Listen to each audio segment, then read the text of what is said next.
Sayyid Muswi to do the tilawat of Quran.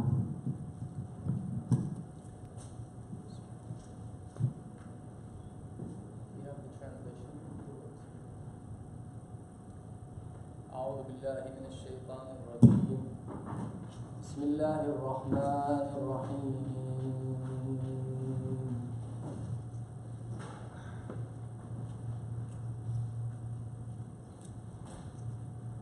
إنا أنزلناه في ليلة القدر وما أدراك ما ليلة القدر. ليلة القدر خير من ألف شهر. تنزل الملائكة والروح فيها بإذن ربهم من كل أمر. سلام هي حتى مطلع الفجر. آمنا بالله صدق الله العلي العظيم.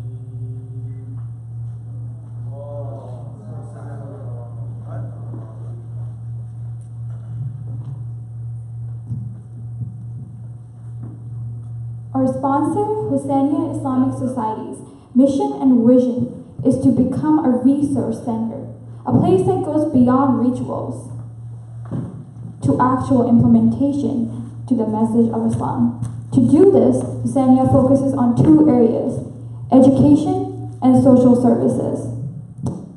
Educational programs include events like Hussein Day, Who is Muhammad, What is Jihad, and so on. For these events, we invite people to come to us to learn about Islam. Social service is the area where we go to the people to be of service to them and the society we are a part of, as this is our responsibility and one we have to answer to. For example, Husayniah plans to have a workshop on drugs and substance abuse for Muslims and non-Muslim youth and parents. Drug is a prevalent issue that cannot be ignored. Husayniah's workshop would consist of professionals, like a medical doctor who would talk about the impact of drug on the brain, emotions, and the entire body. A law enforcement officer would talk about the dangers of drugs and its impact on career and life. A counselor who would offer private counseling, and the Islamic scholar who would talk about the Islamic perspective. Husayniah also holds religious programs. In Ramadan, we will be having iftar programs from June 2nd, which is probably the night of Zarbat, until the end of Ramadan. Dr. Masoom Abadi will be with us for these 10 nights. We also plan to have some interfaith iftars, where we will share our meals with the homeless and with other faith groups. If you want information for our upcoming programs, please fill out your information on the tablet, which is on the information table. Today's seminar is the first of the series of seminars. The other two seminars, Role of Ummah during Occultation and the Role of Imam al-Asr during his occultation, will be held after Ramadan, inshallah. It is of utmost importance that we all know and understand our responsibilities as human beings. In a Muslim society, there are two major players, the scholars and the students. Today we will discuss the role of the scholars. That is, that are they our mentors or consultants whose job is to guide us in religious affairs or any area where we seek guidance, or are they our leaders who have authority over us and must therefore be obeyed? In other words, the Ummah has the ata'at of the Ulema. To discuss this issue, we have two esteemed scholars, Sayyid Muntazir Muswi and Maulana Baig. Each speaker will speak on the subject for about 20 minutes before we open the floor for questions. In case you have questions, again, you can get a writing utensil and a paper at the information table. Let me introduce Sayyid Muntazir al-Jabri al-Muswi. Sayyid Muswi was born in Iraq and started his religious education at an early age. He has been a public speaker for the past 80 years. He is currently the resident scholar at Fatimiyya Center in Pittsburgh, Pennsylvania. and the full-time assistant scholar for Imam Mahdi Association of Marjaya. Please welcome Sayyid Musfi with salawat.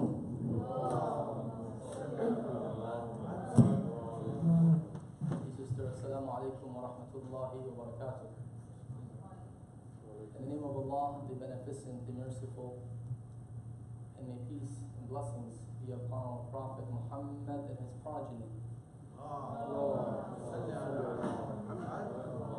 Not sure if you will hear me because I don't know, the microphone is catching me.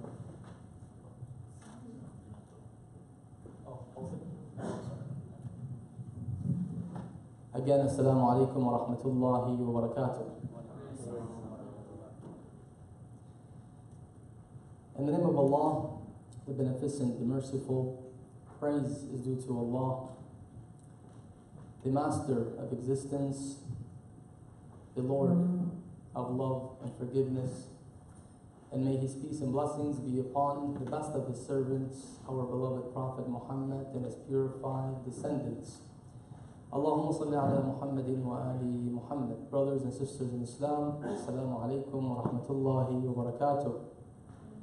And congratulations to you all on the auspicious occasion of the birth of our awaited Imam Al-Hujjat ibn al-Hasan al-Mahdi. Since we are still in the days of our Imam, salawatullahi wa salamuhu alayhi, we are here for this seminar, which I am honored and pleased to attend, to discuss a vital topic, and that is the role of ulama and society.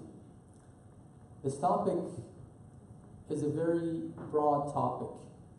A lot can be said under that topic or within that topic. But I'll summarize the role of scholars in three major roles. And I'll try my best to be as brief as possible so that we can have enough time for your questions and concerns, inshallah, and as well as listen to Maulana Beg, inshallah, speak on the topic as well. Three major roles, beginning with education, and this is self-evident. The number one role that a scholar plays in society is to educate the members of the society, the members of the community, on all various fields of Islam. There are three major subjects that Islam is composed of: Qa'id, beliefs; akhlaq, ethics; and ahkam, practical rulings. And the scholar is responsible for presenting these three subjects in a simplified and an appealing manner and fashion to the public or to the Muslim society, and give more attention and focus on the youth. People learn differently, as we know. People require different educational and spiritual needs. A scholar takes on the role of identifying the proper method and relaying that type of education to the people. So the way a scholar would teach an elderly would not be the same as if they were to teach a young child or a youth. So the first role, again, in summary, is to educate the ummah or the society, the community, on the Islamic subjects of aqa'id, akhlaq, and ahkam, beliefs, ethics, and religious rulings. The second major role for a alim in society is to preserve the community coherence. The scholar is responsible for maintaining the unity within a society. Because sometimes a scholar, unfortunately, in some communities, may, with intention or without intention, contribute to the division of the community by putting forward ideas or things that cause people to disunite and to have conflict among them, among each other. Therefore, the scholar is responsible for maintaining that unity and treating the people from the standpoint of a father to the society. A scholar cannot limit his role or his services to people that only follow, for example, the jurist that he follows or that he believes in. The scholar needs to understand that by being a servant in the school of Ahlul Bayt, he is a servant for all the members of the school of Ahlul Bayt alayhi salam, regardless of the jurist they may refer to.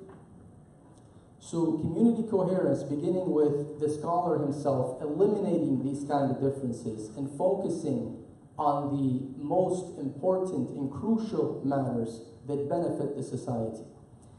Also, the responsibility of a scholar in this subject or in this major role of community coherence is to deal with the community disputes in a positive manner, with wisdom. Sometimes we see that in every community there are conflicts, there are disputes among people, among families, social disputes, family disputes. The scholar here plays a significant role in trying to reconcile between those who have a dispute or have a difference or have a problem, whether they are a family, a husband and wife, whether they are friends, whether they are neighbors, whether they are different community members or different members of different communities that may have a problem with our Muslim community. So the scholar is definitely responsible for maintaining that coherence. And the third role is to provide spiritual guidance and advice. The religious scholar, the alim in society, is not responsible just for teaching and solving disputes, but also he is responsible for providing as much spiritual guidance as he can, as much reminders, as much advice. And when we say advice, we're not referring to rulings that must be followed. When the scholar provides advice to the community, that advice stems from that fatherly role rather than from a leader's role. When the scholar in a community identifies that there is a problem, whether the problem is religious, whether it's social, whether it's political, and they address that problem and they give advice, they're not commanding the people to go by that advice and take it. The responsibility is to provide advice. Allah subhanahu wa ta'ala tells the Prophet in the Quran, لَيْسَ عَلَيْكَ هُدَاهُمْ. You're not responsible for their guidance. لَيْسَ عَلَيْكَ هُدَاهُمْ. You do your best. إِنَّمَا أَنْتَ مُبَلِّغ إِنَّمَا أَنْتَ مُنذِرٌ. You're a person of reminder. You remind them, you teach them, you try your best in purifying them, but you cannot guarantee the results. So in answering this question that was mentioned in the introduction, is that are scholars responsible for issuing rulings that must be followed by the community? Are the community members obliged to obey everything that the resident alim or scholar says? Of course not.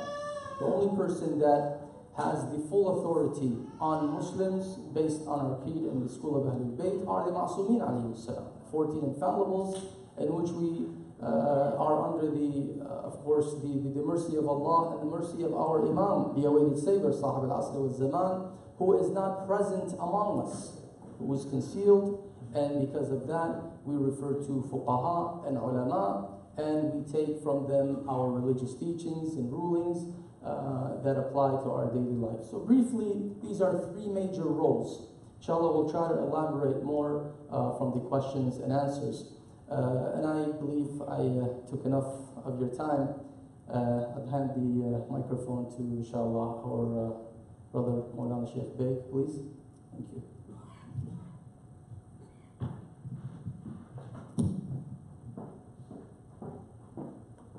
Maulana Muhammad Ali Beg studied at Hausa in New York and then later proceeded to Iran, where he graduated from Hausa of Qom.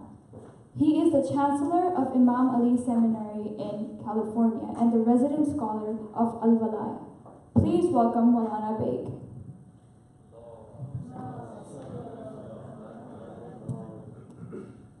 أعوذ بالله من الشيطان الرجيم بسم الله الرحمن الرحيم الحمد لله رب العالمين الصلاة والسلام على أشرف الأنبياء والمرسلين أبي القاسم محمد وعلى آله الطيبين الطاهرين المعصومين.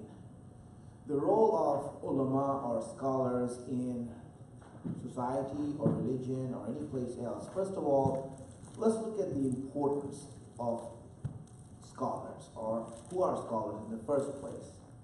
They're people who have the knowledge of Allah in their hearts. You know, we're not talking about scientists, we're not talking about engineers, that's also a knowledge, but when we speak about the role of ulama, it's not the role of other fields. It is the role of the people who have an understanding and knowledge of God. That's what we are talking about, people who have that. And just to give you the importance of what it means, that there is a group of people who should learn. Now, everyone should learn about their faith and about themselves and about their Creator to some extent. But not everyone has the time to learn, nor the ability to learn at deeper level or higher levels. That's why this logical conclusion that we understand to our own mind is stated in the Quran by Allah. In the 9th chapter of the Quran, Surah Tawbah, ayat number 122, and we read this, that where Allah declares this for us and makes it clear. He says that وَمَا كَانَ لِلْمُؤْمِنِينَ لَيَنْفَرُوا كَافَّةً. It's not right for the believers that they should all go out all together at once to study. They all can't go out, because if everyone goes out, then you know what? How can society function? So the fact is that Allah is saying in the Quran that فَلَوْلَا نَفَرَ مِنْ كُلِّ فِرْقَةٍ مِنْهُمْ طَائِفَةٌ لِيَتَفَقَّهُوا فِي الدِّينِ. That a group from every neighborhood, or you can say a small amount of people from every group should go forward to study the religion. لِيَتَفَقَّهُوا فِي الدِّينِ, to understand the fiqh of religion. Fiqh means understanding, a deeper understanding of religion and God. Once they understand that, now obviously here Allah is making it clear in the Quran that there is a group that they should go forward to study. And then when they do study, they come back to warn the people. Their own people, they come back and warn them. Now, I'm just giving this ayat out there in order to understand where is it in the Quran that there is a group of people that have to study. So there is a group of people, and we all know that. So let's go forward now to actually see what is the role of these people who are learning. Now, when Allah says يَتَفَقَّهُ فِي الدِّينِ, it doesn't mean that they go and just learn the alphabets and how to read the Quran and come back. They apply themselves to gain a deeper understanding of religion. And then they come back to warn the people. But now, what is their role? What do they do when they come back? You see, here is where the problem is, or the misunderstandings are. When you see a person, for example, a scholar, what is his role amongst us when he comes here? This is what we want to understand and make ourselves clear about that, because many people have a misunderstanding of the roles in our practical communities. Now, and as an experiment, I have asked this from many people. I said, okay, what is the role of an alim? What do you think? You know, and I got certain answers from the people. For example, he should lead the prayer. Number one, he should do the nikah. Number two, he should do the funerals for dead people. Number three, right? He should, then they came up with these things, right? And when you look at all the things that they came up with, and the answers that they came up with, which is prevalent in our communities, that we do think these are the roles of scholars. Now, when you look at the requirement for all these roles, you see that being a scholar is not one of them. Being a scholar is not one of the requirements of that role. Who can lead the prayer? Anyone who knows the rules of prayer can read it, and who's adil, and those are requirements. Not that he should be a scholar in religion.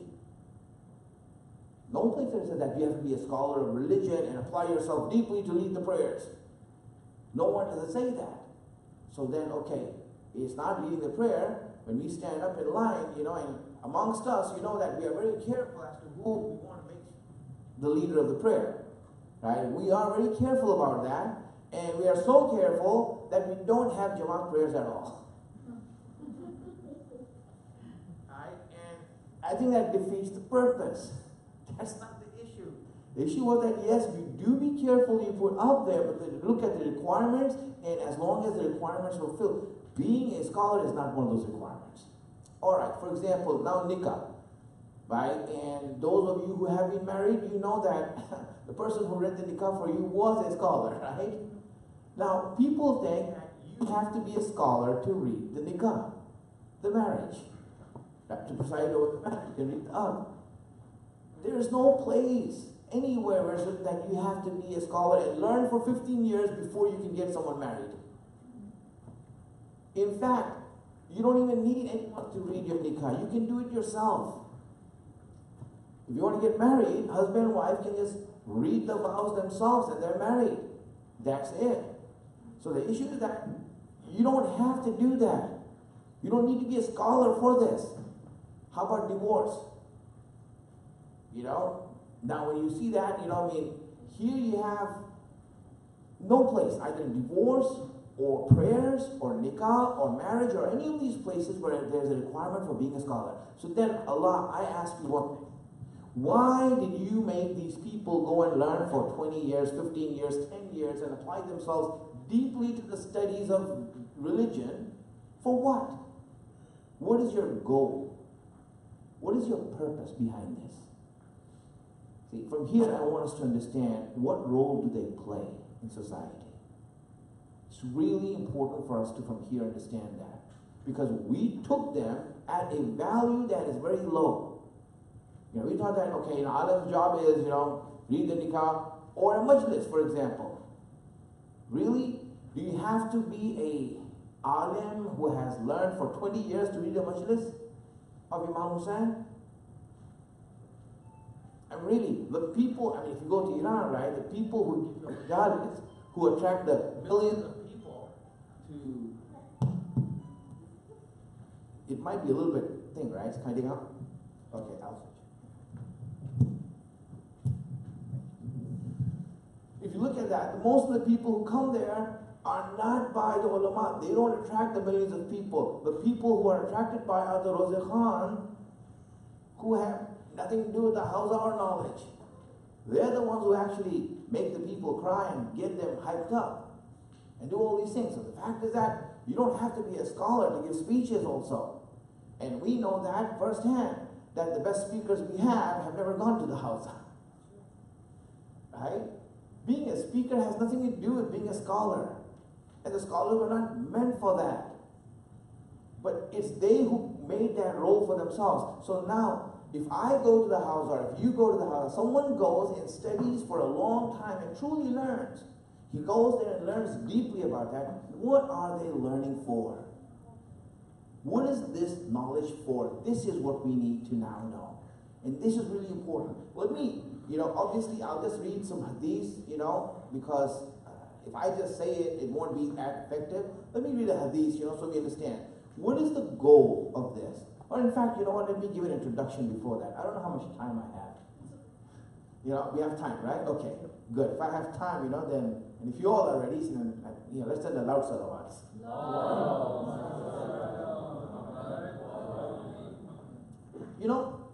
There's an ayat in the Quran, right? Let me give an introduction to this ayat, right? Ayat in the Quran where it says, Ya ayyuhalladhina amanu, in tansurullah yansurukum. It says, oh, you who believe, if you help Allah, Allah will help you. If you help God, God will help you. Now this verse, when you look at it, on one hand, it's on the borderline of being absurd. In the sense that, Allah, you're saying to help you, how can I help you? You are God. And you're saying that if you help me, I will help you. So how can I help you? You're God. You don't need anything. You are above all. You're the master of all, the creator of all. How can I help you? So my friends, really, when you look at this, you see that Allah is letting us know something. He's saying, listen, yes, you can't help me, but there's certain things I left with you, certain things I left amongst you that I need you to protect. In all, 4 things he left amongst us. 4 things Allah left amongst us. The first one is the house of Allah, Baytullah, the Kaaba. He says, no one can harm me, no one can harm God, but they can destroy the Kaaba. That's just a building. And as a believer, I want you to protect that. One of the things is the Prophet, or the Imam. He said, listen, no one can hurt God, but they can hurt the messenger. And they can kill the Imam. So it is your job to protect them. Right? Number 3, his book, the Quran. Yes, no one can hurt Allah, but they can hurt the Quran. They can create wrong ideas of the Quran. You see that what's happening today. You know, how people misinterpret the ayat of the Quran and just do that. And the 4th thing that he left behind is his religion. His religion.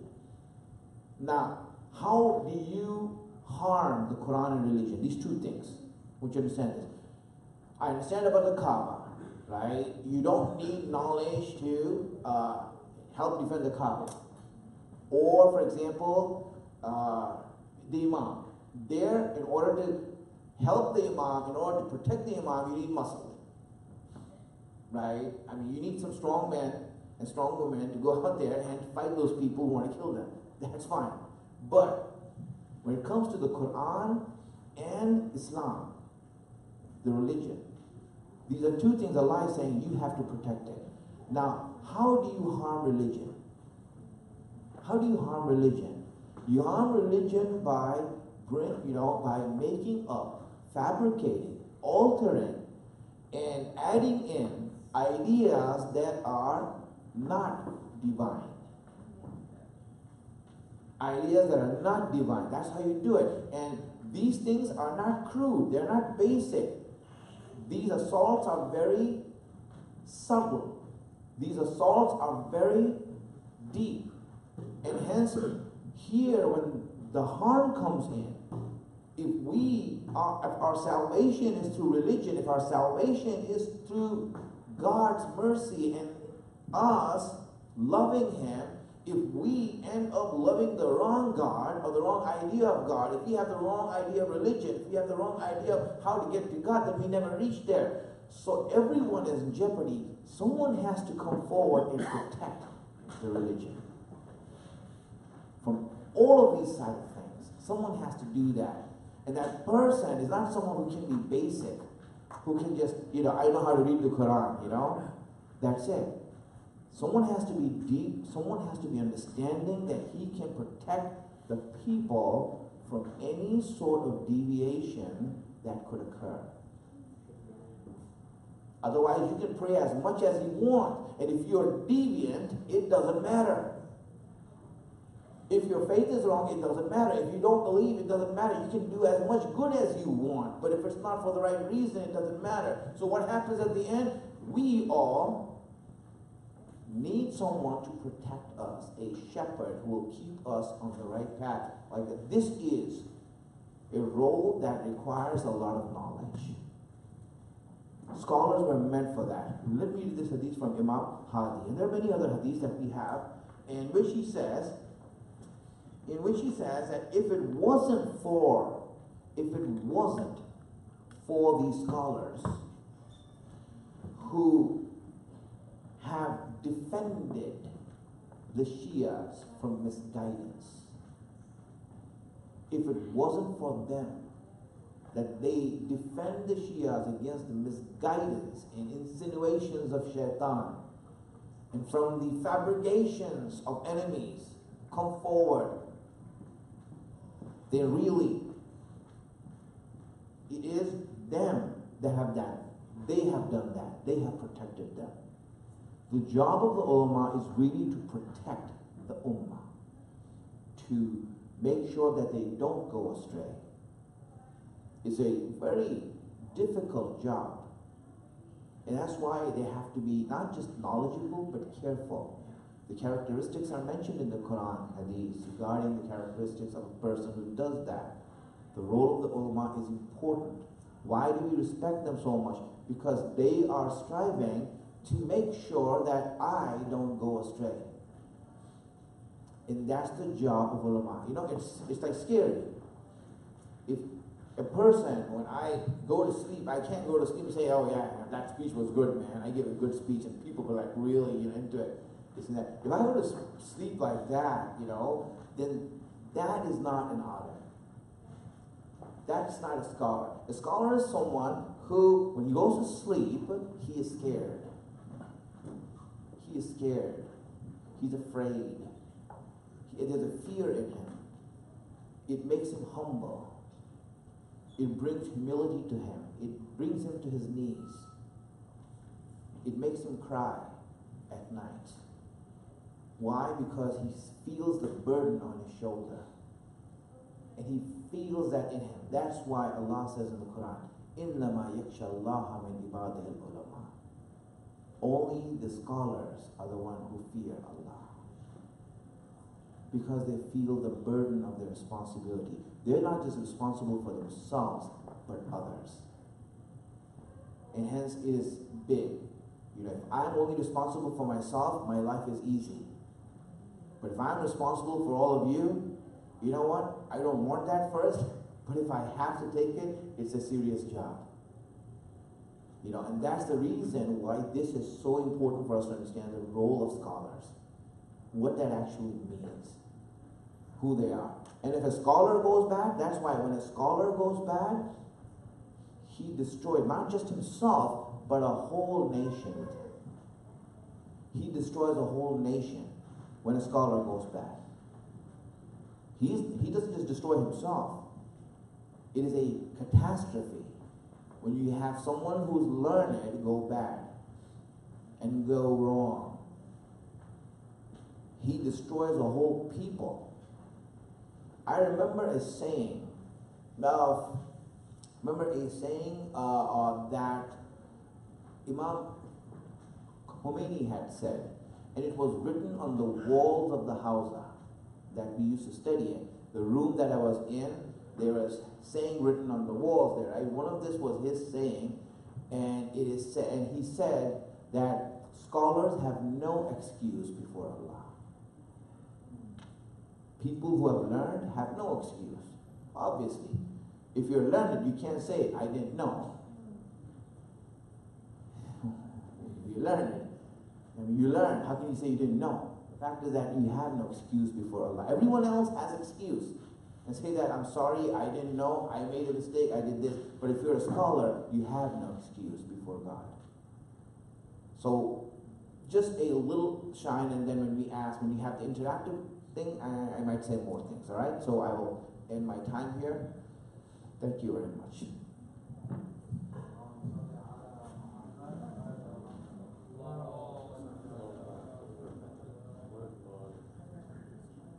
So we will now proceed to our Q&A session, and we will take questions. Please try to ask the question only, and the speakers will provide the answers. There are pens and index cards for those who prefer to write their questions, and if you're not comfortable asking your question directly, you can hand me the index cards and I can read the questions aloud to the speakers. Thank you.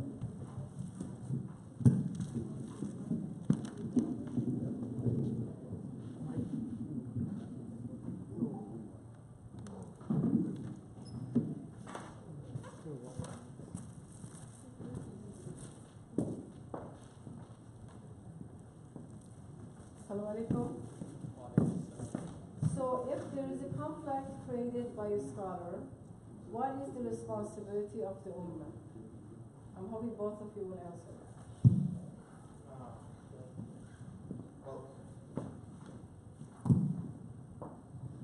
First question is a loaded question, huh? All right. Question is, if the scholar creates conflict, right, then what is the role of the ulama? Right? What's the role of other ulama, right? I mean, here's the thing, right? Let's understand a little bit about conflict and about unity, and how it's brought about by people who are learned and people who are scholars, right? Let me give a story for you that you all know about from the Quran, right? You know that God invited Moses to come to the mountain for how many days? 40 nights. No, he invited him for 30, right? Exactly. And so he went there for 30 nights. And then he kept him for 10 more nights. Now what happened in the 10 more nights that he kept him, and Moses left his people, he said, listen, I'm coming back in 30 days. Now when he didn't come back on the 31st day and everyone got up and looked at each other and said, he's not here, then obviously, you know, there was someone who used that vacuum to create a problem. Somebody came up there and said, hey, listen guys, he is a prophet of Allah. He's a prophet. He's a messenger. He cannot lie. He said 30 days. So if he's not coming, something happened to him, so he's gone. So we need to worship our own God now. Right? We need to worship our own God. So then the whole story, in 10 days, they got a whole cow made up of gold and started worshiping it. And all of this is happening, right? Idol worship is taking place, debauchery, and all kinds of things are taking place there. And Harun, who has been left behind by Moses to look after all these things, is letting it happen. He is letting it happen. He didn't stop it. And everything was going bad. Everything was going out and crazy, right? It was really bad. So when Moses did come back, and he saw what was going on, that his people are worshiping a cow, they are doing all kinds of disgusting and despicable activities. And so when he saw that, he was very angry at his brother. And he came to Aaron, Harun, he grabbed him by the beard. And he said, what did you do that for? Didn't you stop them? Why didn't you stop them? I left you here as a leader and you did not stop them. You know what Harun replied back to Moses, his brother? This is important, right? That's why I told you the story. He replied back to him and said, I was afraid that if I say something, that if I try to stop them, then it might create conflict and division. It might create conflict. They will leave. They will be divided. They'll become groups. I was rather seeing them do idol worship than to see them disunited. And Moses accepted that. He says, you're right. It's better to be doing wrong than to be disunited. Unity and bringing people together is what's important. Truth and falsehood is known by that. If someone works to bring people together, then you know that he's right. If someone works to disunite the people and lives off that and gets a pleasure of that, then this is, you know, like one of those Marvel villains, you know, how they're diabolical in its own room, making plans. This is like one of those horrible things, you know. Look at it. That's not it. The idea of a scholar, the idea of prophets, the idea of imams, the idea of leaders who are religious, their job is to bring souls together, hearts together. That is life. That is life. Anyone who states that, then you look at that and say, are you a prophet? I have doubts. If you are creating a division, if you want me to be against my brother, then I would doubt the prophet or the imams or anyone who does that. Why would you do that for? Because the method of the Quran is to unite. And it is really important that we keep that in mind and have that as a standard to judge. We need to become smarter now. We have had many issues, and I know it's a local issue also here, but there are many issues across America and across the world where this has happened. And we need to be very smart. Friends, the only ones who can save it are the people. And yes, the other scholars can come and support unity. If you're asking about the other scholars, what they do, they need to support unity and bringing people back together. And that's what they need to be doing. And answering your question, sister, if I remember the question exactly was, what is our duty as a community if we, the community, have a problem or conflict with the scholar? I think that's what your question was? If the scholar actually creates Okay, if they create conflict, what is the community's duty? Okay, so the first thing they have to do is try to understand if there is really a conflict. Not everything the scholar does that we may see as conflict is actually a conflict. Let's first try to understand if it is a conflict or if it's a matter of different opinions.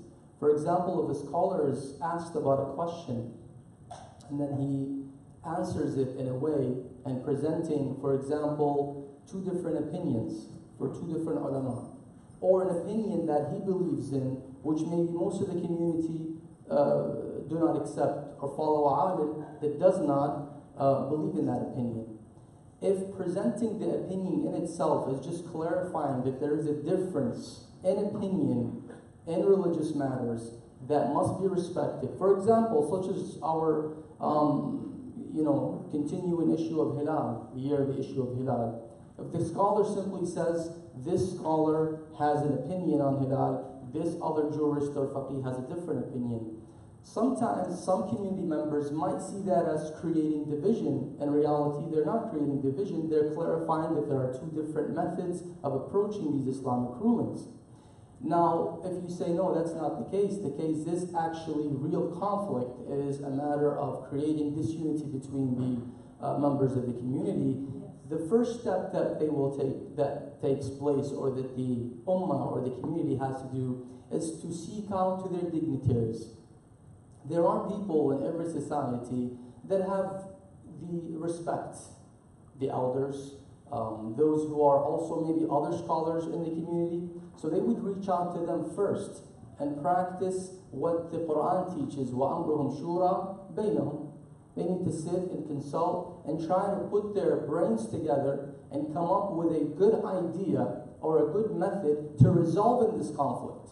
We don't want to right away eliminate that scholar and say, you created this conflict, we're going to put 10 X's on you, you're done. He's not infallible, maybe this is one of his mistakes. Let's try to work with him first through these dignitaries, through these respected people. They will go to him and they will explain to him and they will remind him that his role in the society is to resolve conflicts, not create them. And once they do that once or twice, and they realize that there's insistence from that scholar to continue causing the conflict, then comes the escalation. The issue needs to be escalated then to the higher religious authority, and that is marja'iyah, seeking the help of maraja. A story that comes to mind, it is actually more pertains to social issues between neighbors, but I can connect with that story and that problem. They say there was a person from the Ansar of the Prophet, the Ashab. They were Muhajirin, immigrants, and Ansar, as you know. So this Ansari had another Ansari neighbor, and this Ansari neighbor was always bothering his neighbor.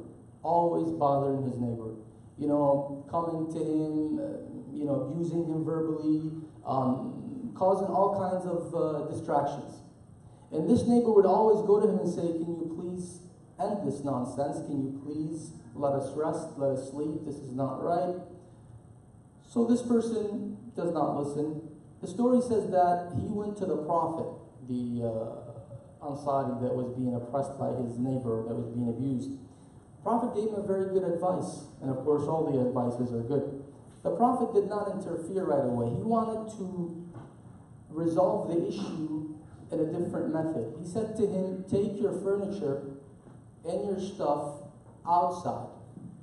And this will cause the people that are walking by, your neighbors, to question, well, doesn't look right. Why are you sitting outside with your stuff? And when they ask you that, say, that's it, I can't take it anymore. This person is bothering me.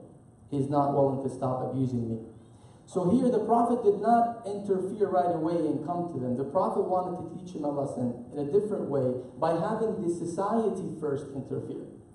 So the neighbors started walking by and they're saying, brother, why are you outside with your furniture and your clothing? He says, this neighbor. And this neighbor started feeling social pressure, so what did he do? He automatically came running. He apologized. He says, please go inside, you and your stuff. You know, you're going to put me under a lot of embarrassment and a lot of pressure. Because all the blame is going to come to me as being a bad neighbor. So from this, the first thing that the community needs to do is try to impose social pressure. And by social pressure, I don't mean, for example, to boycott the center. That creates another problem. Or to, for example, talk bad about that scholar. That's not the whole idea.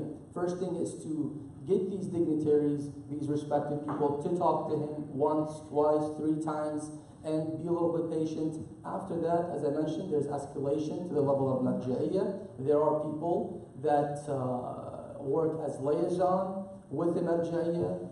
These dignitaries have their ways of reaching, for example, the marja that this person believes in and follows and respects. And once it reaches the marja, there is different approaches to speaking to him and advising him. And the last resort, if all this didn't work, then this community needs to practice its right as a community to replace the scholar with a scholar that is more keen on unity and community coherence.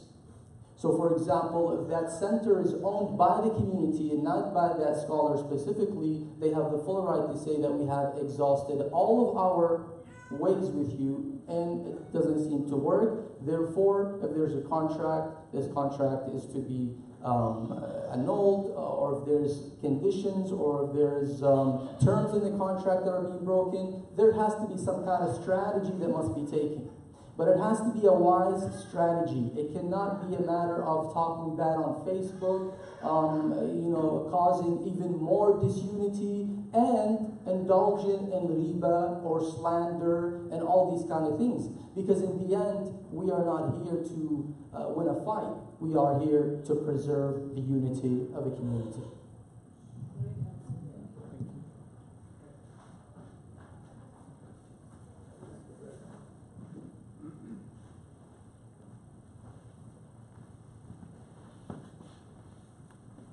I really have many questions, but I'll try to limit. Now, you mentioned about unity, and so did you. There's a saying from Imam Zainal that it's better to disagree for the sake of truth than to agree for the sake of, obviously, I'm paraphrasing it falsely. Now, I guess the question could be that who determines what's the truth? But I think in many cases, truth is very obvious. So my first question to you is, and Sheikh, you can answer too, how do you reconcile that statement when you see obviously something going on which is wrong? It's really important to understand that disagreement doesn't mean disunity, first of all. Disunity is different, disagreement is different. Friends, we are going to have our own views, our own opinions, and we have the freedom to have it because Allah gave us that choice. He gave us a mind. And having a mind, I can have my own way of looking at things. Disagreements is natural. You can't, for example, I might disagree with what Allah is saying, but I'll say I'll follow it because Allah is saying it. That's the idea of Islam. Islam means, okay, even if I don't like it, I'm going to do it because Allah said so. I don't have to agree with it. I don't have to say that, okay, I understand it. But the issue of that has nothing to do with me trying to put you down or to tear you apart. It is a time, it's dealing with disagreements is a sign of maturity in a person and a community. Right? You can have a disagreement with me, fine, but we can still eat lunch together. Right? We can have that. And it's really important that we all understand that and be mature about the fact that we can have disagreements. People the only ones who don't have disagreements are the ones who know divine will, which is the Ahlul Bayt. Right? Among them, you see there's no disagreements in any way because their source is one. But everyone else is different. You can still disagree and still follow the imams. What you are saying is more actually it applies to the opinion. There may be a difference of opinion, but if there's an obvious truth, most of us will agree that there is a truth. How do you reconcile that? Yes, about the truth, right? That is, as I said, there are absolute truth in any specific situation is impossible for us to get to. Okay. Right? There's no way we can get to that. There are standards that have been given by God, by Allah, and by the Prophet in Islam, by which we can see that, okay, based on the standard that I mentioned, that, truth is unity, is tawheed, meaning that when you bring people together is truth. Dividing people is falsehood. So we know it through that. Right? Now we might be saying that, okay, if I'm going to, as I said, right, from here we're going to get into more complicated issues. Like, for example, a higher truth. When you see that, okay, this is right and this is right, but this is more right than this. So to sacrifice the smaller right for the greater right is then the truth. Right? And so then we go into that. But it requires, again, wisdom and knowledge to decipher it. And the person who's able to decipher it, people will know that, and their hearts will be pulled towards that. Right? Their hearts are going to be pulled towards the person who understands what is right, and they know that, he knows. Let's follow him. It has to be natural. And it comes. And you'll see those people who understand it. There are 4 verses. Oh, I'm sorry. I'm answering the question. I'm sorry. There are 4 verses in the Holy Quran that are key and fundamental to keep in mind. Number 1, Bismillah ar-Rahman ar-Rahim. لا يكلف الله نفسا إلا وسعها.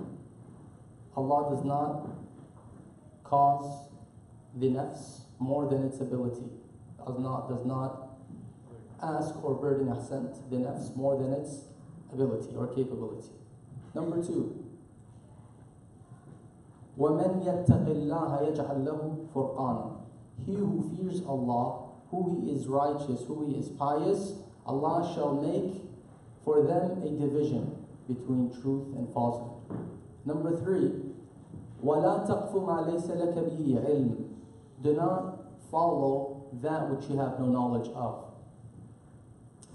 And the 4th ayah is وَمَا جَعَلَ عَلَيْكُمْ فِي الدِّينِ مِنْ حَرَجٍ. Allah has not made the religion for you, to impose difficulty upon you. These 4 verses together, keep them in mind.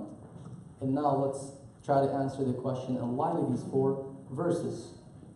When I am approaching a complicated issue, I am unsure whether this is the truth, and I am unsure whether this is falsehood. So what do I do? The Prophet of Islam had explained in numerous ahadith, salawatullahi wa salamu alayhi, for his love, let's recite a lot of salawat.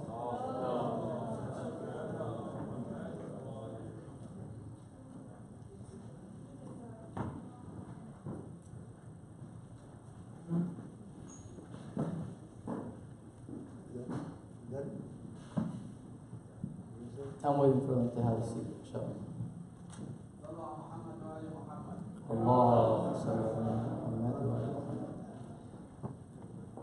There are 3 things the Prophet says something that is clear, that should be followed, something that is clear, that shouldn't be followed, and shubuhat, vague, unclear. When I am pious of Allah subhanahu wa ta'ala, I practice piety. That's the number one tool, one of the verses I mentioned. The number one tool is to practice piety. And I'll consider piety as that,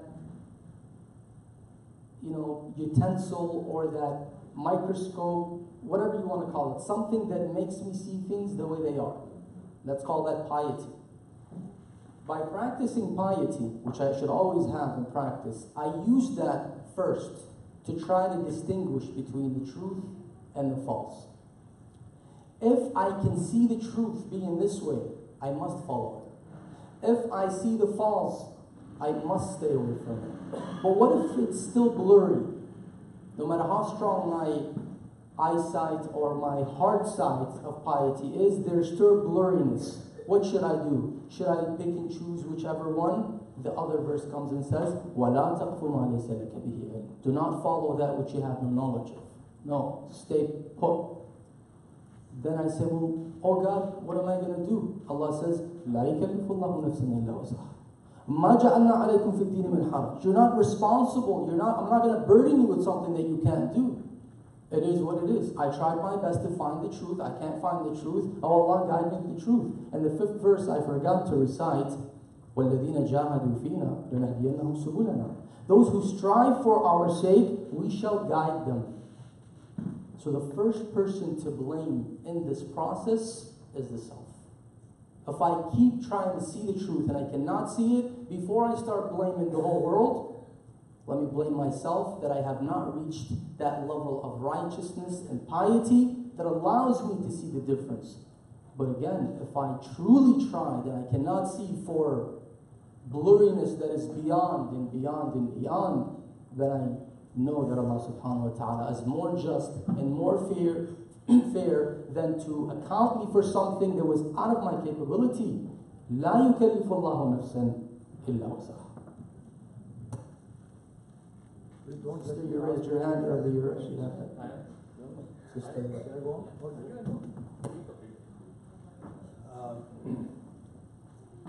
In his message to the conference last Saturday, Ayatollah Jawad Amali mentioned that deen is based on aql and adl.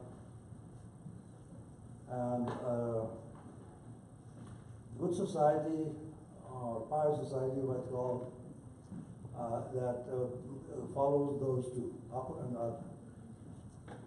Then the alim, or the ulama who are controlling that is community, must follow those rules. Now, if you find some person from alim who decides what's the adl based on his opinion and acts on that, I thought I also mentioned that a true adil follows the right path, and I like the second part, that he does not prevent other people from following the right path. So when you find an alim in a community, and I'm not saying just this community, if you find an alim in this community who does exactly that, not only does not, at least based on the principles, again, to the best of my ability, what I know of the religion, what I've studied, what I've heard from others, I know that he's not doing exactly what I've seen in other places. But the main thing, what he prevents his community from doing the right thing and follow the right path. Then what do you do?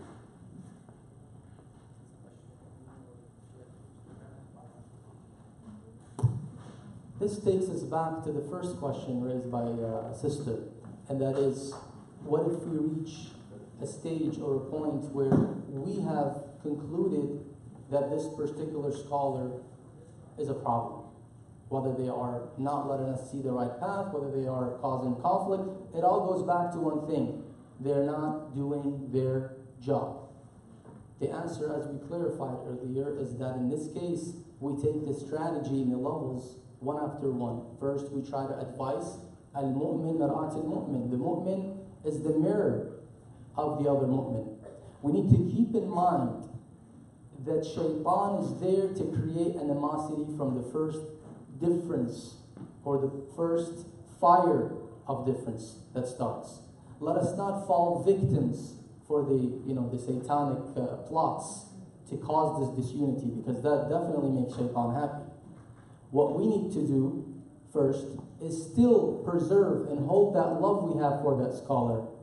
Matter of fact, even though we are bothered by him, let's in our prayers make dua for him, and also try to heal our hearts, because a heart that's not healed, a heart that is filled with grudges, cannot see the truth anymore, and therefore will not make rational and wise decisions. So we go back with a pure heart again and advise that scholar, not just one person, two people.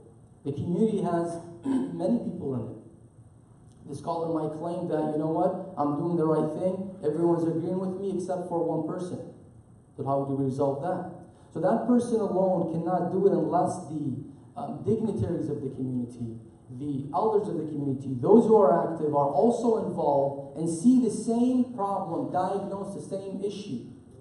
Then they can work together and try to advise, and if it doesn't work, the issue must be escalated then to those who are higher than that scholar to give him advice. If not, the last resort, as we mentioned, is to replace with a different scholar who meets the qualifications and is able to lead the community to the path of unity.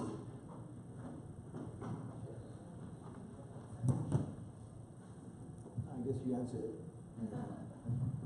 Yes, sister. So, there's a question. I just want to explain first, and then I will ask my question. The Iranian and Pakistani and other cultures, they believe anybody who wears an imam, and no, I say that. and then they believe anybody that comes out of their mouth and God, even if those people have no knowledge, and they keep people down by putting them down, by telling them that they don't know nothing, and by telling them this is the way, and they refuse to allow the community to read Quran, because we are not supposed to find out what's in the Quran except for the Imam that tells you what is in it, and you are not supposed to also do Jami Namaz unless you go to the center, and also there are lots of other things. How can you combat them and educate people that this is not a scholar, this is not how it's supposed to be?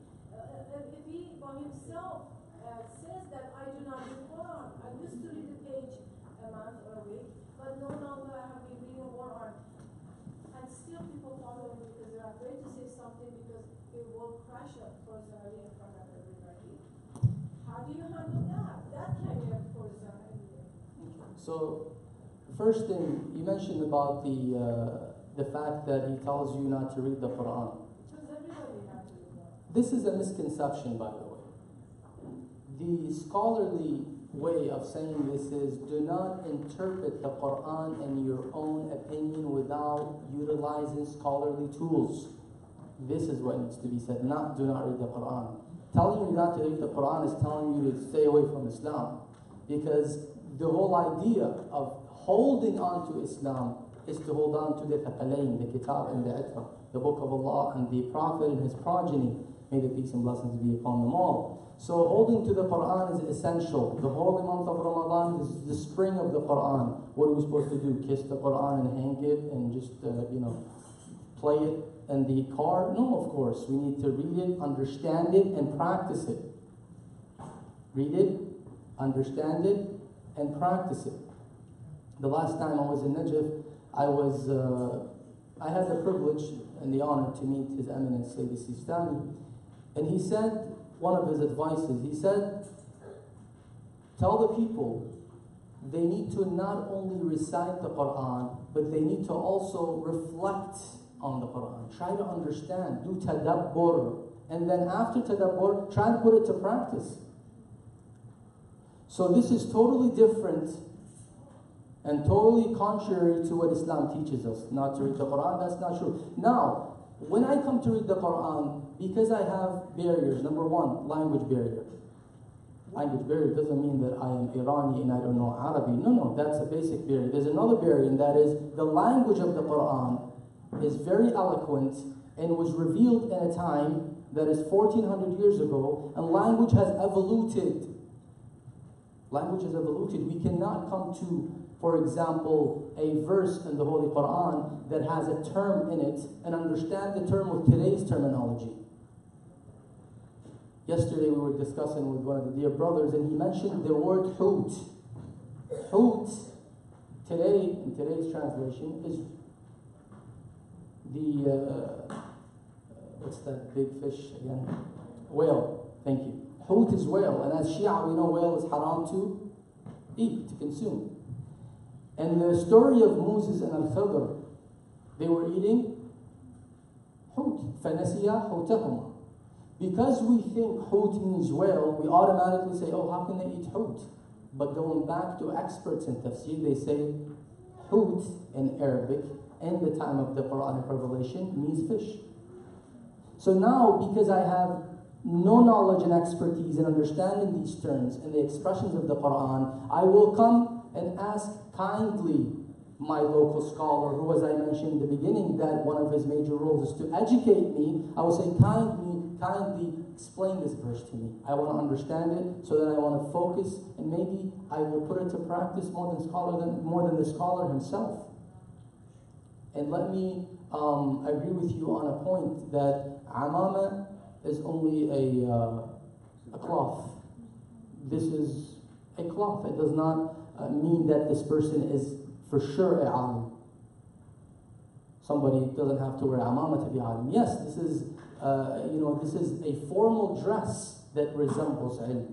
When you go to the doctor, and if they come to you with shorts, you don't take them serious.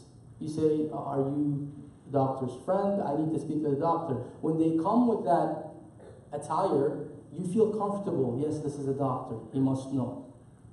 When you're pulled over by a cop, and somebody comes out of there wearing a turban, you'll be shocked, because that's not what a cop wears.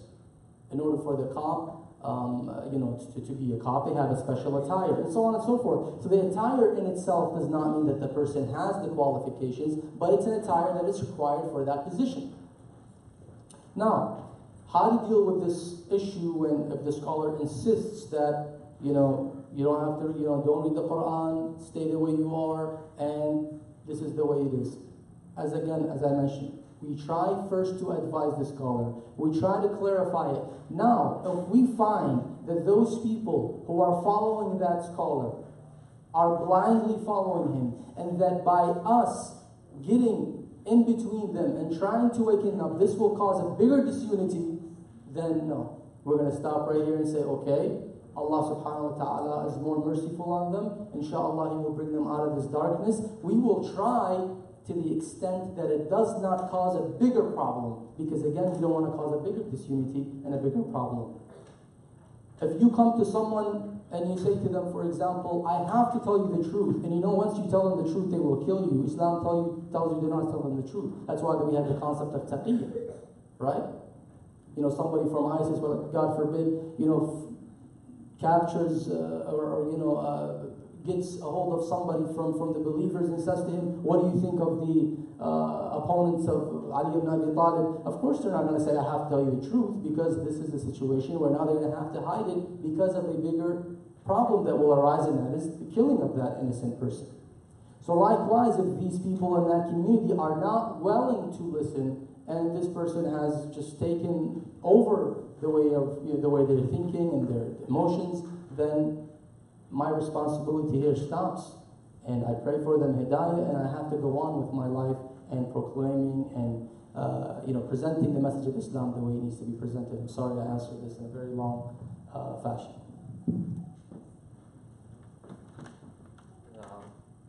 So I have a lot of questions, but I will try to ask the one which hasn't been asked. First of all, a little bit comment like conflict resolution, there are 5 different modes: competing, collaborating, compromising, avoiding, accommodating, right? My way and highway is one of the things which unfortunately we see a lot from our ulemas, unfortunately. And from community, either we see avoiding or accommodating, compromising to collaborating is missing.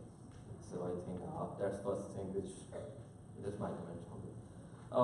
My question, how society works if it's not follow a scholar? What scholar need to do if nobody follow his righteous advice? What is that? If community is not follow a scholar's righteous advices, what his role should be, what he should do? The role of the scholar? The scholar. So now it's the other way around. What other way around? You talked about community, right? Yeah. Now let's talk about the scholar role. Well, I mean, here's the thing, right? If he's right. I think there's a very good explanation that Amir al-Mu'mineen, Imam Ali al-Islam, had given to Kumail regarding scholars and the pitfalls of knowledge.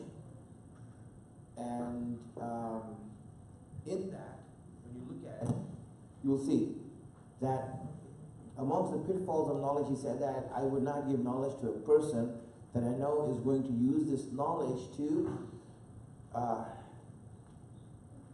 create domination over others, to dominate over them, to rule over them, to carry out his whims over the people. This is one of the pitfalls. It is natural. Anyone in any situation in the world, when you put two people together, someone who knows and someone who doesn't know, there'll naturally be a hierarchy that'll create it.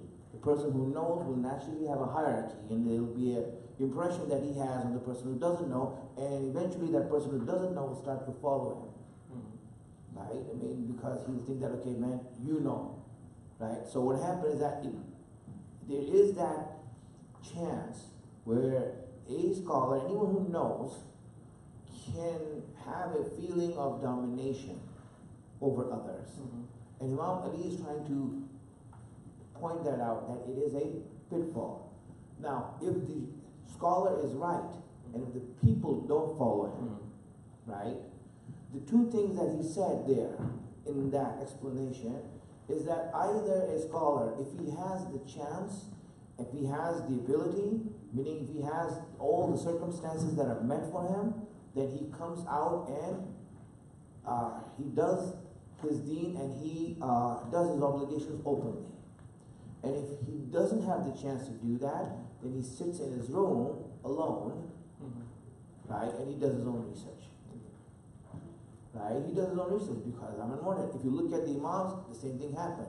When Imam Ali was wanted by the people, so he came out.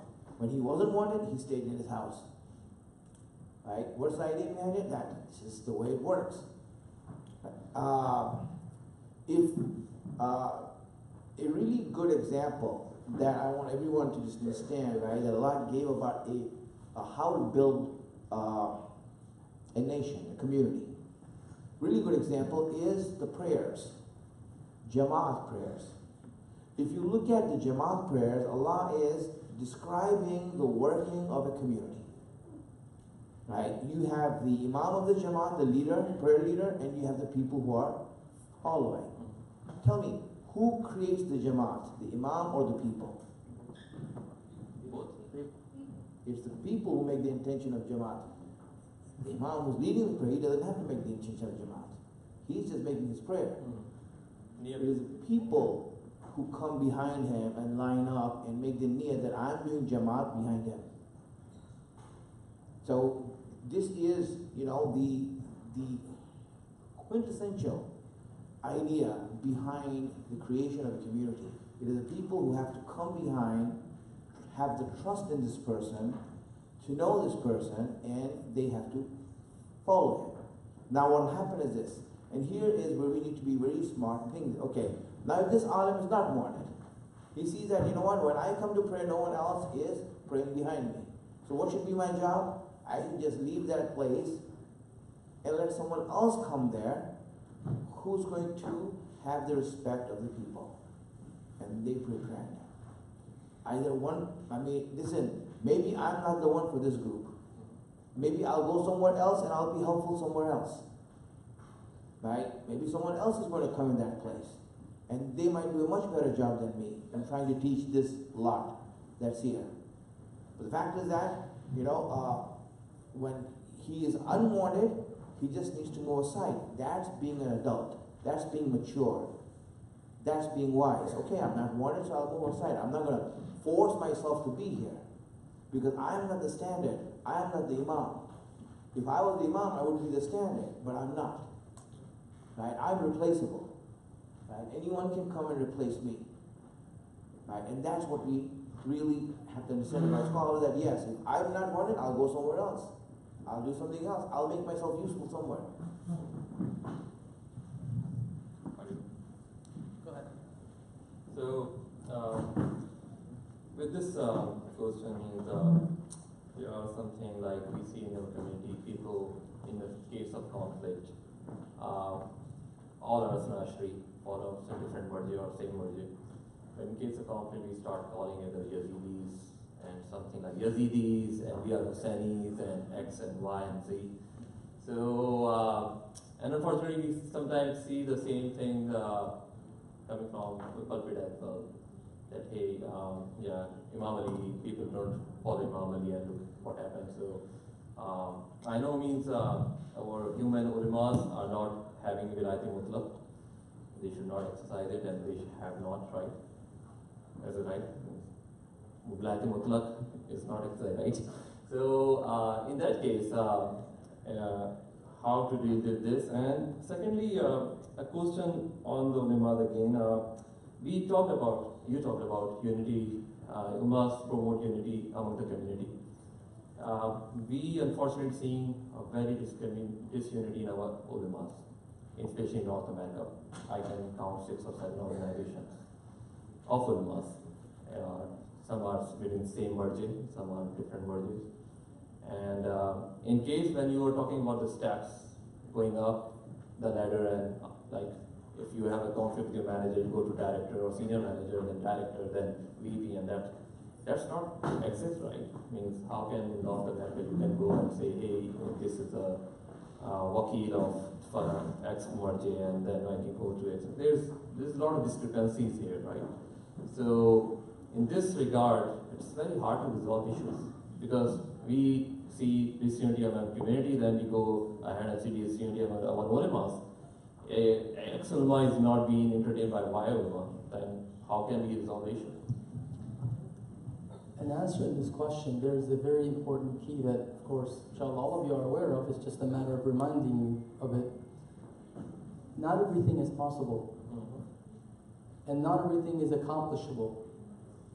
There's a lot of things that we want to change, but there's a certain point where you heard this from before, I'm sure. It is what it is, right? You hear that a lot. It may sound very negative. It may sound like, but we thought there was a solution for every problem. That's true, but in some cases, that solution is very difficult to find. It's like that cure that exists somewhere, but we just can't find it. In the verse I mentioned earlier, لا يكلف الله نفسا إلا وسعها, the person has to exercise the best he can. You say, well, what if I went to the wakil, and the wakil himself covers for that alim because they're friends? So then, how is the wakil going to relay my problem to the marja if he has, covering for that alim? Then we go back to square one. So what am I going to do? Well, what if I go to a different alim? What if all these doors are closed? What am I supposed to do? Again, you do that which is possible. If this person is not changing and there is no way to change him, then you would have to do your own thing, in other words. If you're able to continue the Islamic work, by inviting people to the way of Allah subhanahu wa ta'ala, by conducting your seminars, and again, there's this thing that if A doesn't work, go to B, go to C. If there is multiple centers, it is kind of hard to imagine that all of them have a problem with the community. So if center number 1 doesn't do it, I go to center number 2. And guess what? If I care a lot about my family and my religion, and I find that in my city that I live in, there's no way I can find a solution to this problem, there's no way I can be active in this society, then go to a different society and try. And this was the method of the Anbiya, al-Hijrah, ahsantum, migration for the sake of Allah subhanahu wa ta'ala. So again, there is no direct solutions. Even Ahlul Bayt alayhim salam, when they provided certain solutions to their followers, these solutions had faced some kind of obstacles that they were not able to be implemented at a certain point.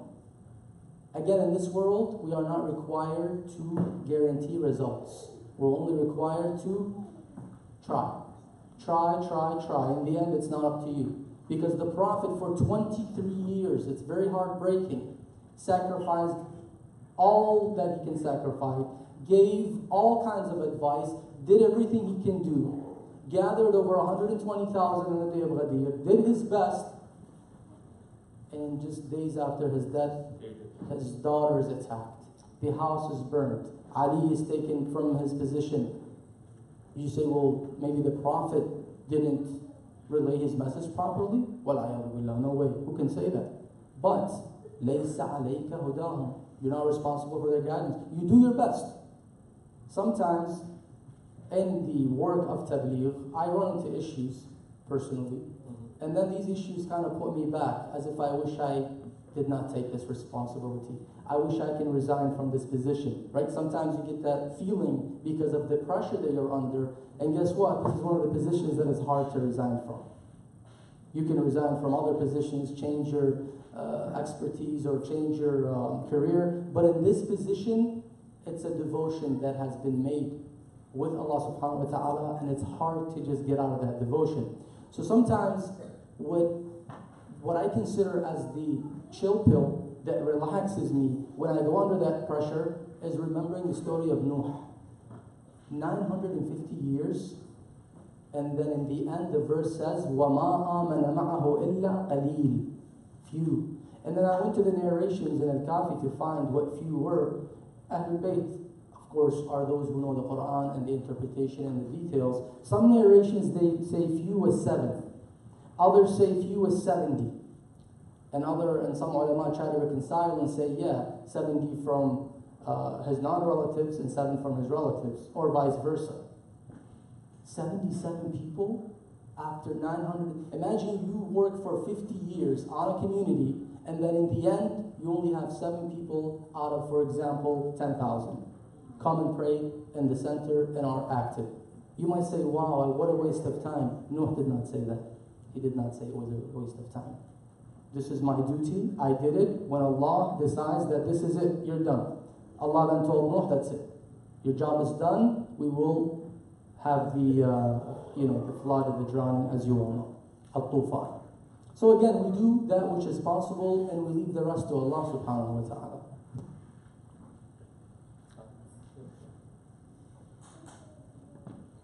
Is it, I know Ambiya came down and for the guidance of the people, and one thing which I discussed with another scholar, I don't know if you agree or not. I mean, one role of the scholar is to guide all the people in the path of Allah. If they are on level 10 or a level 1, they should be unidirectional. It's not like they will be offering Ramadilal and everything, but their direction should be toward God. On one point on that is the establishment of a government sort of thing in a community, where you are practicing and you form sort of a government where people come with issues and everything. One problem with that thing is, of course, in communities, not all people live on the neighborhood in 5-mile drive, right? Then it goes to the point where you can have multiple centers, and in multiple centers you can have different alims, and then who will rule them, right? So this is complex theory, but from that perspective, is Alim Deen is liable to form a government? Is his duty, or is it something which he can form? But it's not major. His major theme of his job is to guide people, right, rather than form a government and enforce it. Government, yes.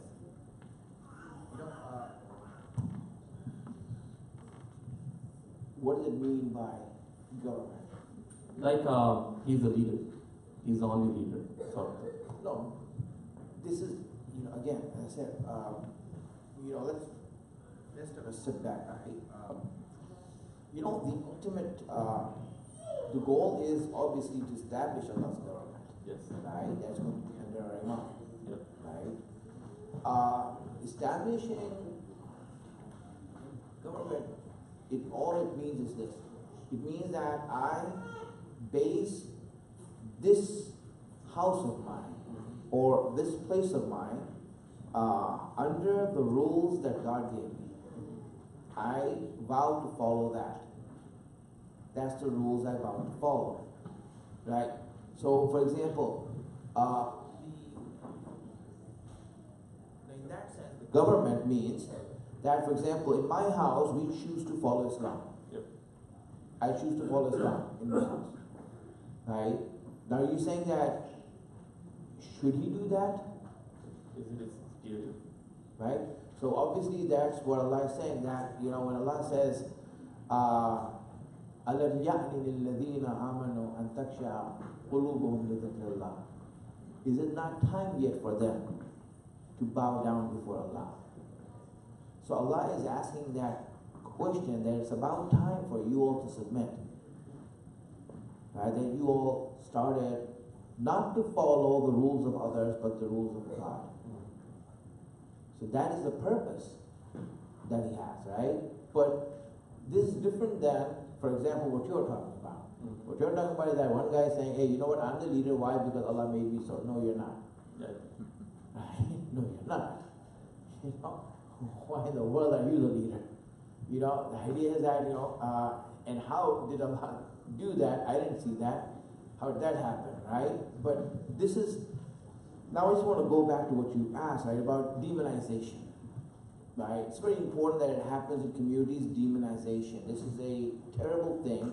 This is a practice that the Khawarij practiced. That if you don't agree with me 100%, then you are munharif, you are astray, you are kafir, you are lost, you are gone.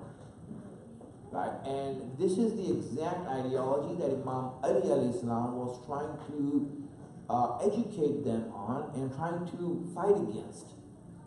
Right? Where he says to them, right, if you read in Nahjul Balagha, you'll see this, that he tells them that the Prophet used to, for example, execute someone for a crime that he has done, for example, murder, and he needs to be executed. So he executes him, and he himself will lead the prayer on him. That crime that he has done doesn't make his Islam batil. He's still a Muslim. It doesn't make it batil. You gotta be, you know, understanding that yes, if one wrong is not going to negate the 100 right that he has done. And this is the maturity that has to come within us. It is a very basic, crude form of thinking that, you know, that he was saying my way or the highway, he said, right? It's a very crude way of thinking, you know, and we know who had that thinking, you know, in the past, right? It's a generalized question. Yes, right? Yeah, the fact is that, you know, when you look at that thinking, why are you saying that? You know, I mean, if he's not with me 100%, it doesn't mean that he's wrong. He's still with me. Even if it's 1%, even if it's 0.5%, we can still work on that. Yeah. And that is a mature way of looking at things, a wise way of looking at things. And that's how we see the prophets did it. The imams did it. They didn't ban anyone because, okay, you know what, your thinking is slightly off my thinking, so you all are, you know, I don't know, lost and astray. No, it wasn't that. So I think that's really important for us to look at things that way. Thank you. This brother over there, you know, he's been waiting since the start. And you have a table in the back. For that reason, you couldn't get up. Okay, come on. I noticed you, so you better ask your question now before you lose your turn. Assalamu alaikum. I got two things I noticed. So, first thing, respect to all ulama and to all marja'iyah, to every sheikh. My kids grew up in the center, and what a beautiful people they were there, especially the alim. That the alim that I taught, he is the best who gave me knowledge, with all due respect. One thing, and I go to all the center, I don't care. I see some sheikh, alim, I'll enjoy his speech, I'll go see him again. One thing I noticed in a lot of centers, Pakistan, English, Iraqi, Lebanese, blah blah alim, he's always surrounded with his own people. But in the West or in this country, there is too many different cultures. And the alim's duty is to understand and see that. Because if I'm surrounded by my own people, I'm taking the culture of my own thing. I'm taking the advice from my own culture and I'm leaving the rest behind me. And I think there is a problem in a lot of sectors that alim are surrounded by his own culture. That's one thing. The other thing, with all the respect of ulama, you guys are preaching in the West and United States. Crying out of line, crying, pretending crying, part of lying. Part of lying is haram. When I go to Ashura, I want to hear the story. I don't want to hear a man screaming like a woman. Because our kids are more logical right now. They grew up in this country. I know this, a lot of ulama doesn't like this. But this kid, they want to be logical. They walk up to you, they say, what the heck are you doing? What the alim is saying? I hear people crying, but I don't understand it why. So, that's my two issue. For the ulama, with all the respect. Good? You can answer whatever. I love your answer. Oh, you can. Is that a question? Okay. How could united the speech, guys? How could united the Okay, speech? listen. Hey, listen. You know, everyone has their own way of doing things. You know, I mean, if you look at it, right, everyone has their own taste of doing things. Listen, me being from the South, right, and being around Southern Baptist Church, a lot of those guys are really wild. You know, in church they get really wild. That's a really hold down there, you know. You go there, you feel like, you know, jumping up and down with them, you know. They really get into it. You go to church over here, they're like silent, you know. You know, guy from there comes over here and says, why is everyone dead? The fact is that people have their own culture of doing things. You can't stop them from being themselves and say that, no, you gotta change. Expression of love is, you know, whatever that person does, how he feels to do it, you know, it's fine. I can't say that, no, you gotta do it this way. There was a person, right? There was a person, a very simple-minded, naive person who used to pray to God, and because he was simple-minded, naive, he used to pray in his own crude way. You know, like he just used to say that, you know, God, come on, you know, what are you up to, you know? Why do you do that to me and this and that? So he was talking to God that way in this, you know, very informal manner, making dua like that. So Moses walked by him and he heard this guy talking to God in this very informal way that almost looked disrespectful. So he went up to him and admonished him and said, what are you doing? This is not how you talk to God. This, you know, he said, I don't know any better, you know, teach me. So he obviously went and he taught him the right way of asking God and all these things, you know, the proper way of doing it. And when Moses, and you know, he used to talk to God, right? When Moses went and talked to God, God asked me, what did you do? He says, what did I do? He said, you made this person stop talking to me. He said, but yes, he was like talking so rudely to you. He said, but that's the way I liked it. It came from his heart. Now he's like wondering, is this word right or wrong? Is the grammar correct or wrong? He's not even looking at the relationship he has with his God. You can't stop what is natural to people, what is their idea of how they do things. You know, express themselves. Yes, I might not agree with how he's doing it, but we just say that, okay, you know what, that's his way. Good for you. My way is different, right? My kid, maybe, you know, like for example, if you come down to, you know, Florida and Georgia, you know, I mean, you have people who are very loud. You come over here to Washington State, I don't know, right? I haven't been here much, but I'm assuming that if you go to a church, it's very solemn and sober. Here, right? I don't know. But if you go south, they're jumping up and down. Yeah, sure. No, let's don't go there. This is not the issue. The what I said. Some people pretend crying for sake of it, just want to cry, making people feel like crying. Besides that, we're not talking about church. Oh, okay. Besides, I'm not talking about church, I'm talking about Islam fiqh.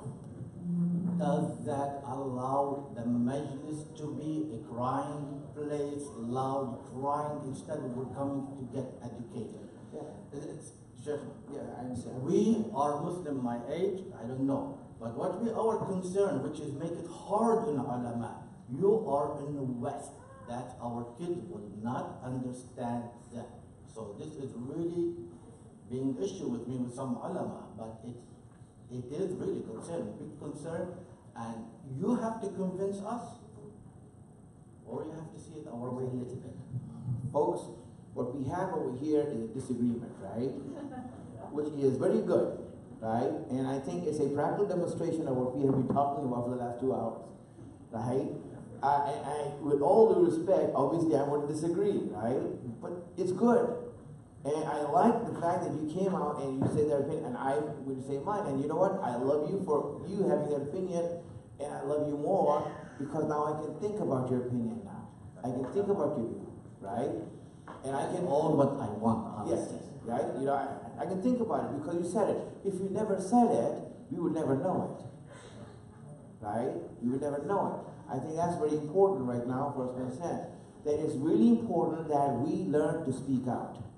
We learn to speak out. We learn to say what we have to say. That's more important right now, right? Say our mind.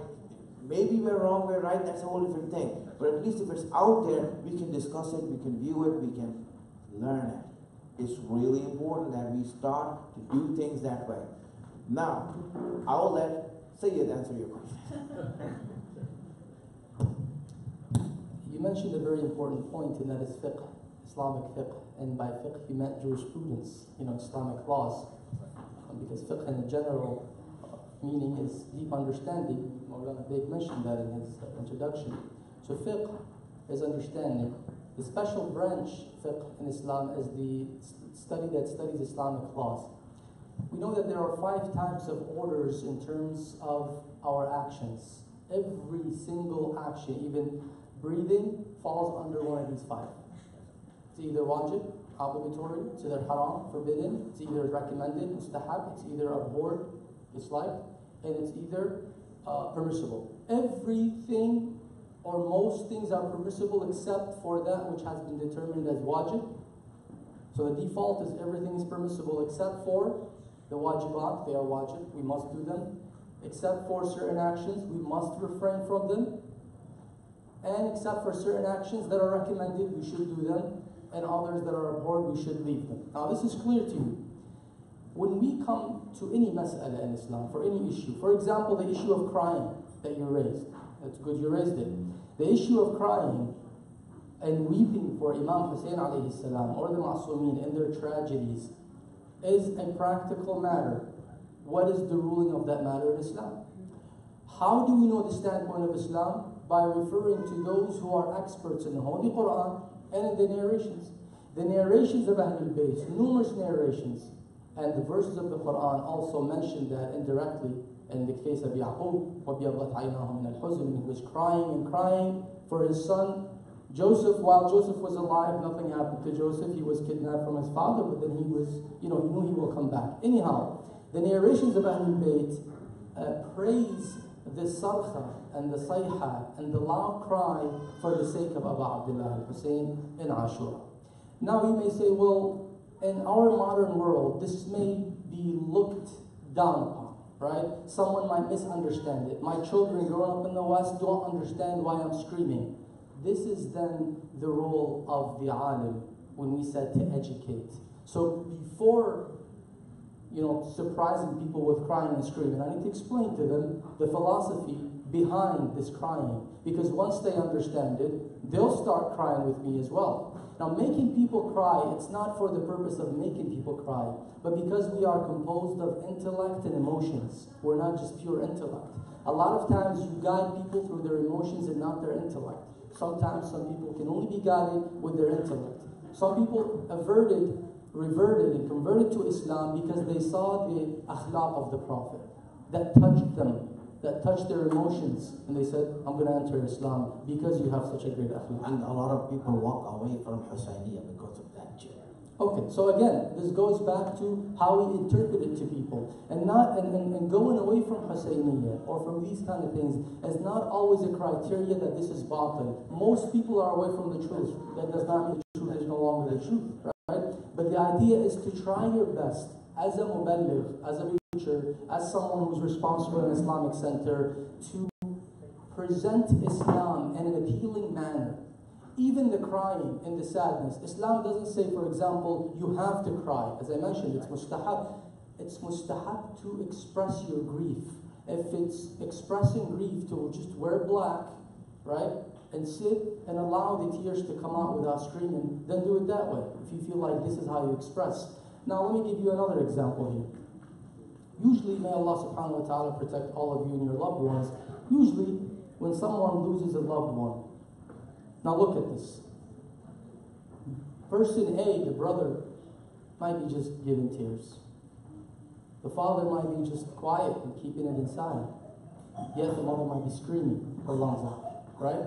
Everyone's expressing that grief in their own way. Emotions are hard to control, especially if they're true and honest emotions. So when somebody's sitting under the podium and they hear the reciter mention what happened to Imam Hussein, and the atrocities that befell him in Karbala and his child, some people, they are heartbroken from the inside, and this is it to them. They're no less lovers of Imam Hussein than the one who's screaming. The one who's screaming could be making it up. That's not the criteria. But this person chooses to express grief this way. He says, you know what? In grief of Imam Hussein, the month of Muharram, I'm not going to go to work, for example. Or when I go to work, I'll wear black, just to express my grief. This is the way they like to express their grief. I'll pass out food for the love of Imam Hussein. This is the way they like to express their grief.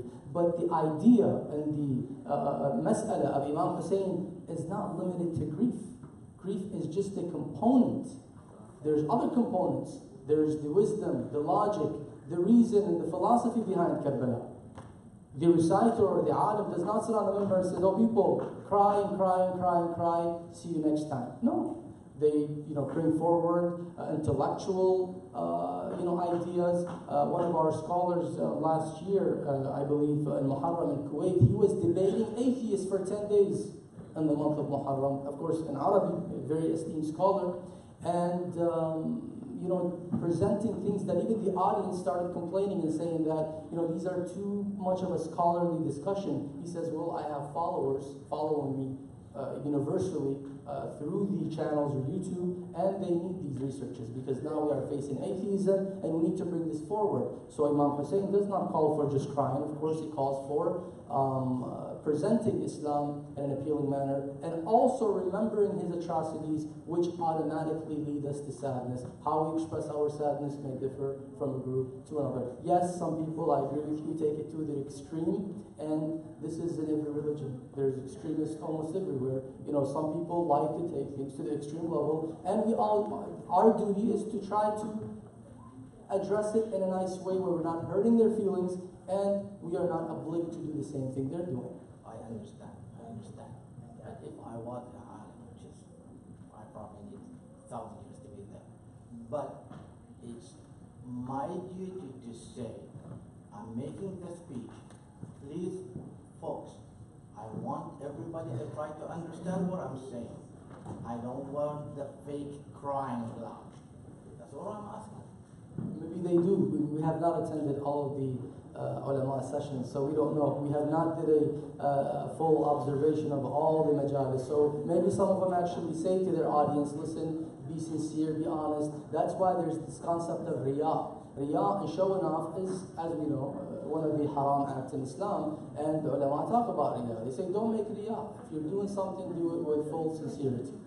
I want to thank both of you, and really I know for alim it's a hard job to do in this country, especially we're dealing with too many different jobs. So thank you. Thank you.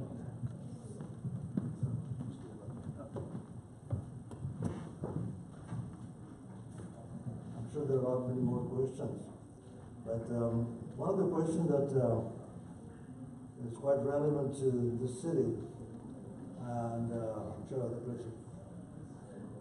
If I want to, let's have a Husayniah or Majlis, we call it, or a Milad, do I need to, and I want to invite somebody, do I need a permission of that alim in the city to invite somebody, or do I even need a permission to hold that meeting?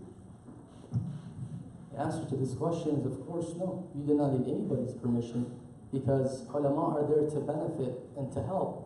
And the more you get ulama to speak to the community and to advise them, of course, assuming that you are getting ulama, actual ulama, and ulama who are sincere and who have knowledge, then of course this is something positive.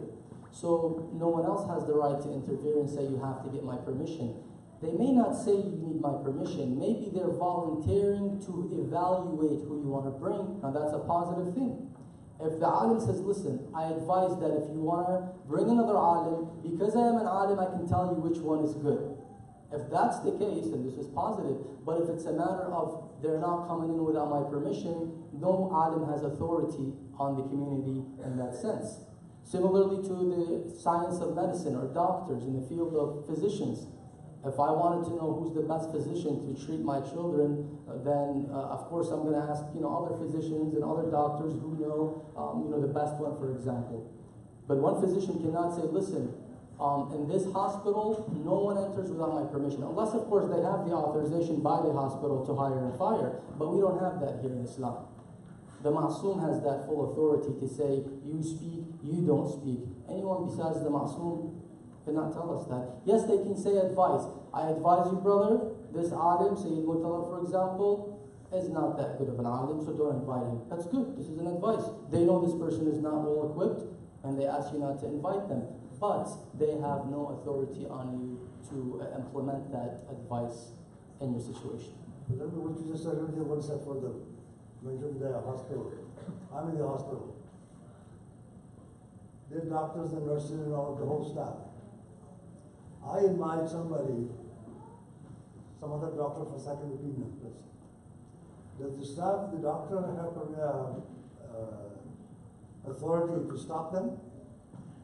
And do they have the authority to tell the staff that no, don't go to that doctor, don't go to Oh, no, of course. No, of course. You can never tell someone don't go for second opinion. And this is your full right. You have the right to choose. Asasan la ikraha fi din. No compulsion in religion. I tell you, listen, the way you believe in things, and my understanding is incorrect, but it's up to you whether you want to correct your beliefs or not. There's no way I can hold my, weapon against you and say, you either do it or you're out of Islam. So what you're saying is that the alim does not have authority. Yes, the alim does not have to prevent. Not only to prevent another alim to come, but also to prevent the congregation to go and attend that meeting. Oh no, not at all, not at all. They can only provide advice. If they know for sure this alim that's coming is advocating deviance and inhiraf, they can say, listen, I advise you. As when you advise your, for example, adults, your sons, I'm sure most of us here have children, some of them are adults. Your adult children, when you say to them, for example, I advise you not to hang out with so-and-so, they're going to tell you, well, with all due respect, my father, I'm an adult, thank you for the advice, and I'll think about if you're right or not so that I can, hang out with these people or not. Similarly, the scholar is going to say, this scholar that you have invited is not the right person, this is my advice. But then again, it is up to you to decide whether you want to take on the advice or not. It's not a hukum, it's not a religious ruling that must be followed. I know there are a lot of many people who have questions, but I'll ask the last one here.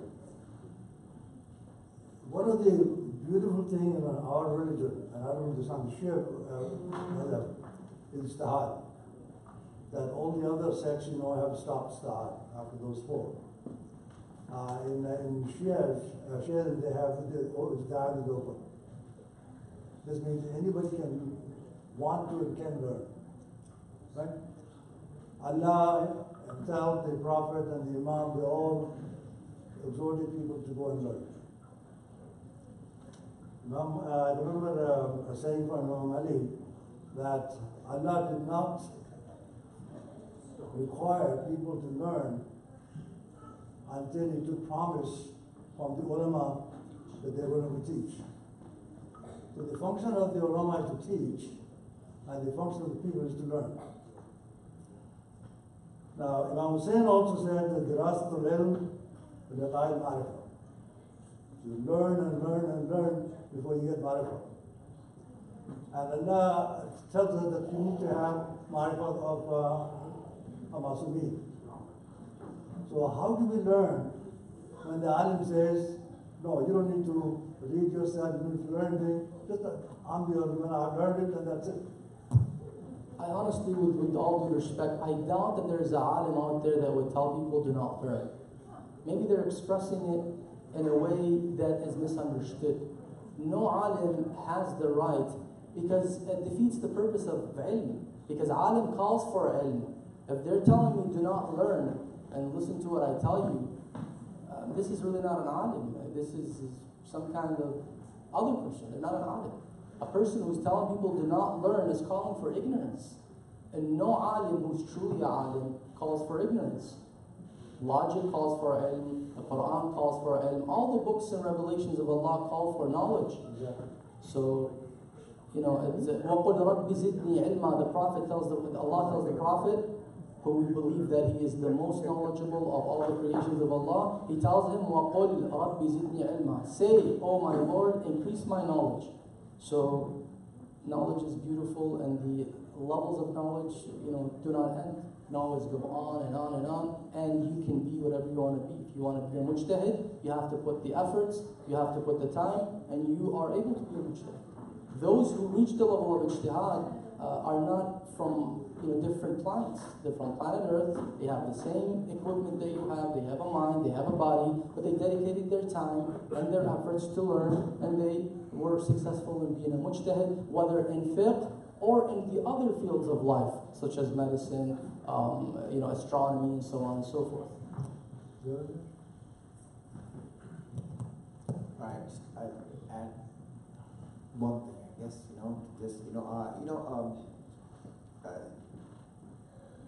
I remember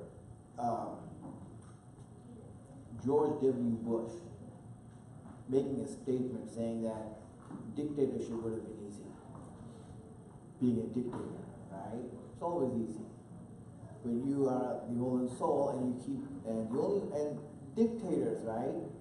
The way they become dictators is by keeping the people ignorant, making them dumb. This is a very smart way of becoming a leader. Because if you have a smart community, you have to become smarter, brighter. If you have a dumb community, you don't have to be that smart. You can lead them. And this is an easy way to dominate over others.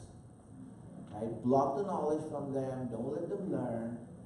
You just tell them that, listen, I'm here for you, I'm going to be there for you, don't worry about any of these things.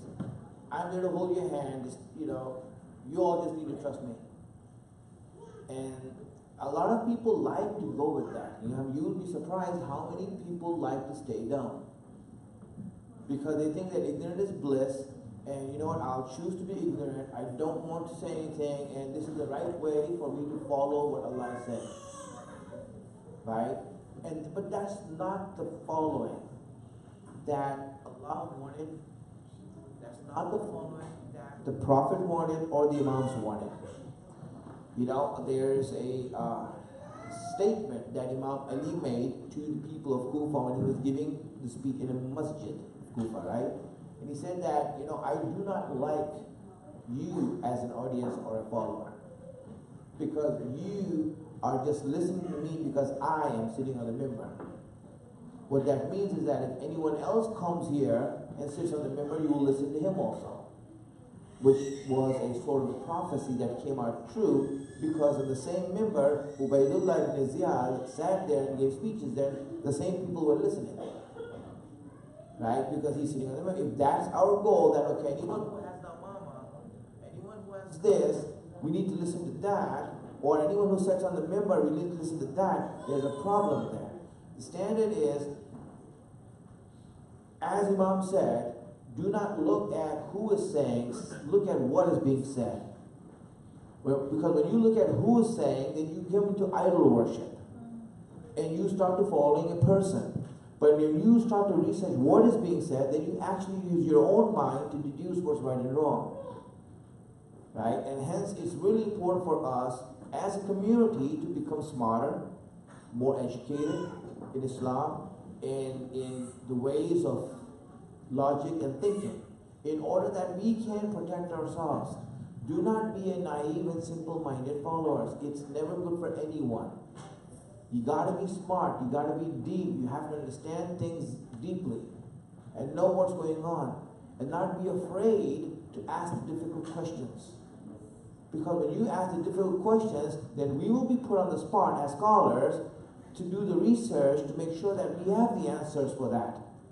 Because if you don't ask the difficult questions, then we'll be like, oh, these people never ask these questions. We'll stick to wudu and ghusl. I can relate to that. After 53 years of teaching, that's what I have to go through. I have one last question, and I think I know the answer, but for the benefit of the people, I'm going to ask you. And I'm glad you came without your mama, because that's what related to. I just got off the flight and I know. But that's good. That takes me to the question. You mentioned the mama is just a dress. And that is a symbol that you are alim and well, not necessarily. But my question is, if I know Maulana Bey, I know his qualifications, I know what he has done before, but he chooses not to wear a mama. Does the alim have a right to stop him from going on member or making his speech? As I mentioned in the beginning, no one has that kind of authority to tell people go up or go down the minbar. As I mentioned, they can only provide advice. And no one said that this minbar is only for those with turbans. Any intellectual who knows what they're talking about is able to stand on the minbar and say something, as long as they know, with the condition that they know what they're talking about. They are well equipped with the knowledge of Islam, and they know what to say. They choose not to wear the imam. Some people choose not to wear. I know a alim, he's close to ijtihad, he's in right now. He's from Lebanon, and he does not wear imam. Very, very smart and bright intellectual. He does not like to wear imam. It's totally up to him. His students are mu'ammamin, but yet he wears a suit and he sits and he teaches. He's comfortable that way.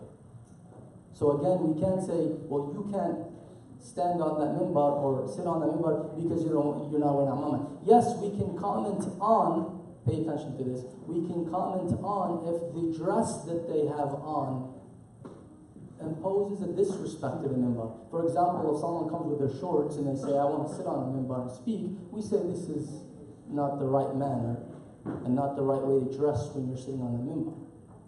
Or for example, doing their hair in such a way where it will only make people stare at the hair the whole time rather than listening to the lecture, then we say this also imposes disrespect, it causes or entails disrespect to the minbar.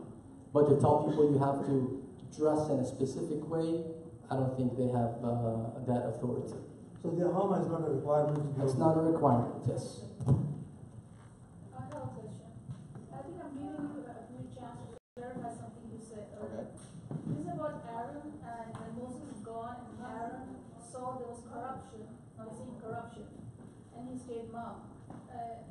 He must have done something. I mean, No. he cannot. He said again, if you read the ayat of the Quran, he says that I did not say anything or do anything because I was afraid that they are going to divide. They are going to divide into groups. Meaning that division and becoming divided is worse than any other sin. So I have a question. There's corruption, and he's letting corruption be. No, it's not that. See, again, at what cost are you going to say it? You see, if I see over here, right, that there's a big, that you're, let's say, drinking beer. I'm giving an example, right? And what happened is that, and I know that if I say something, well, let me give you a real example, right, from ourselves, right? Okay. Here's the thing that happened.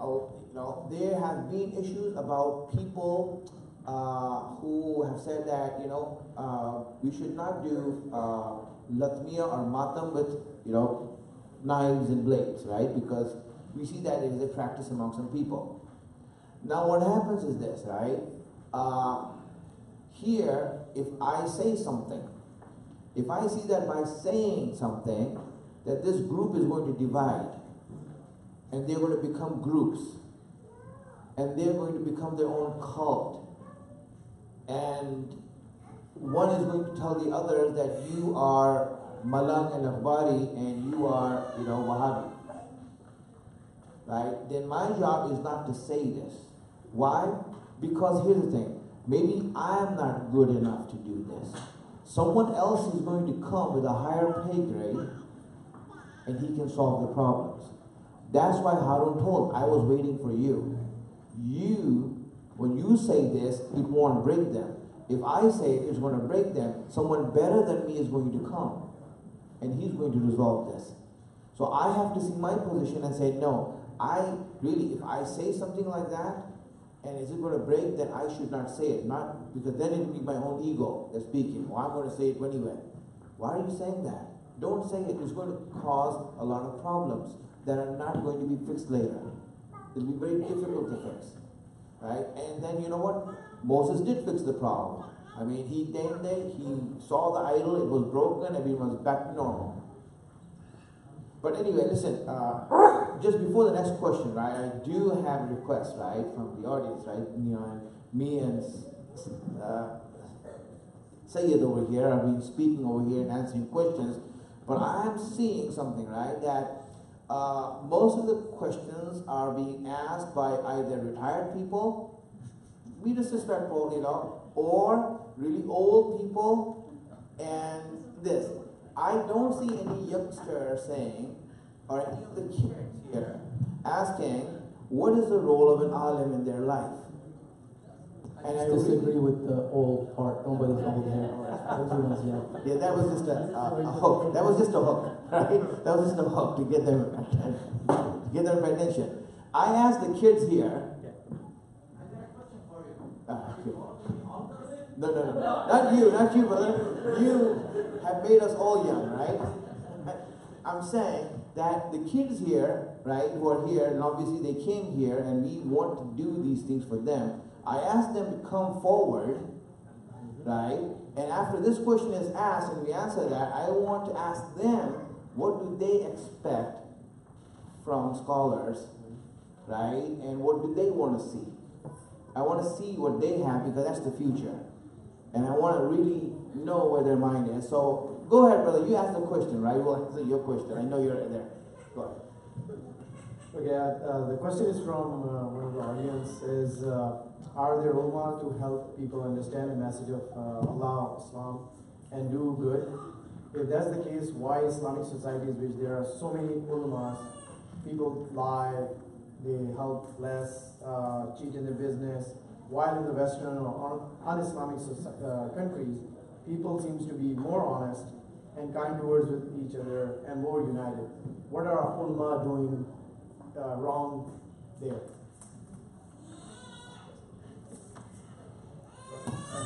Thank you.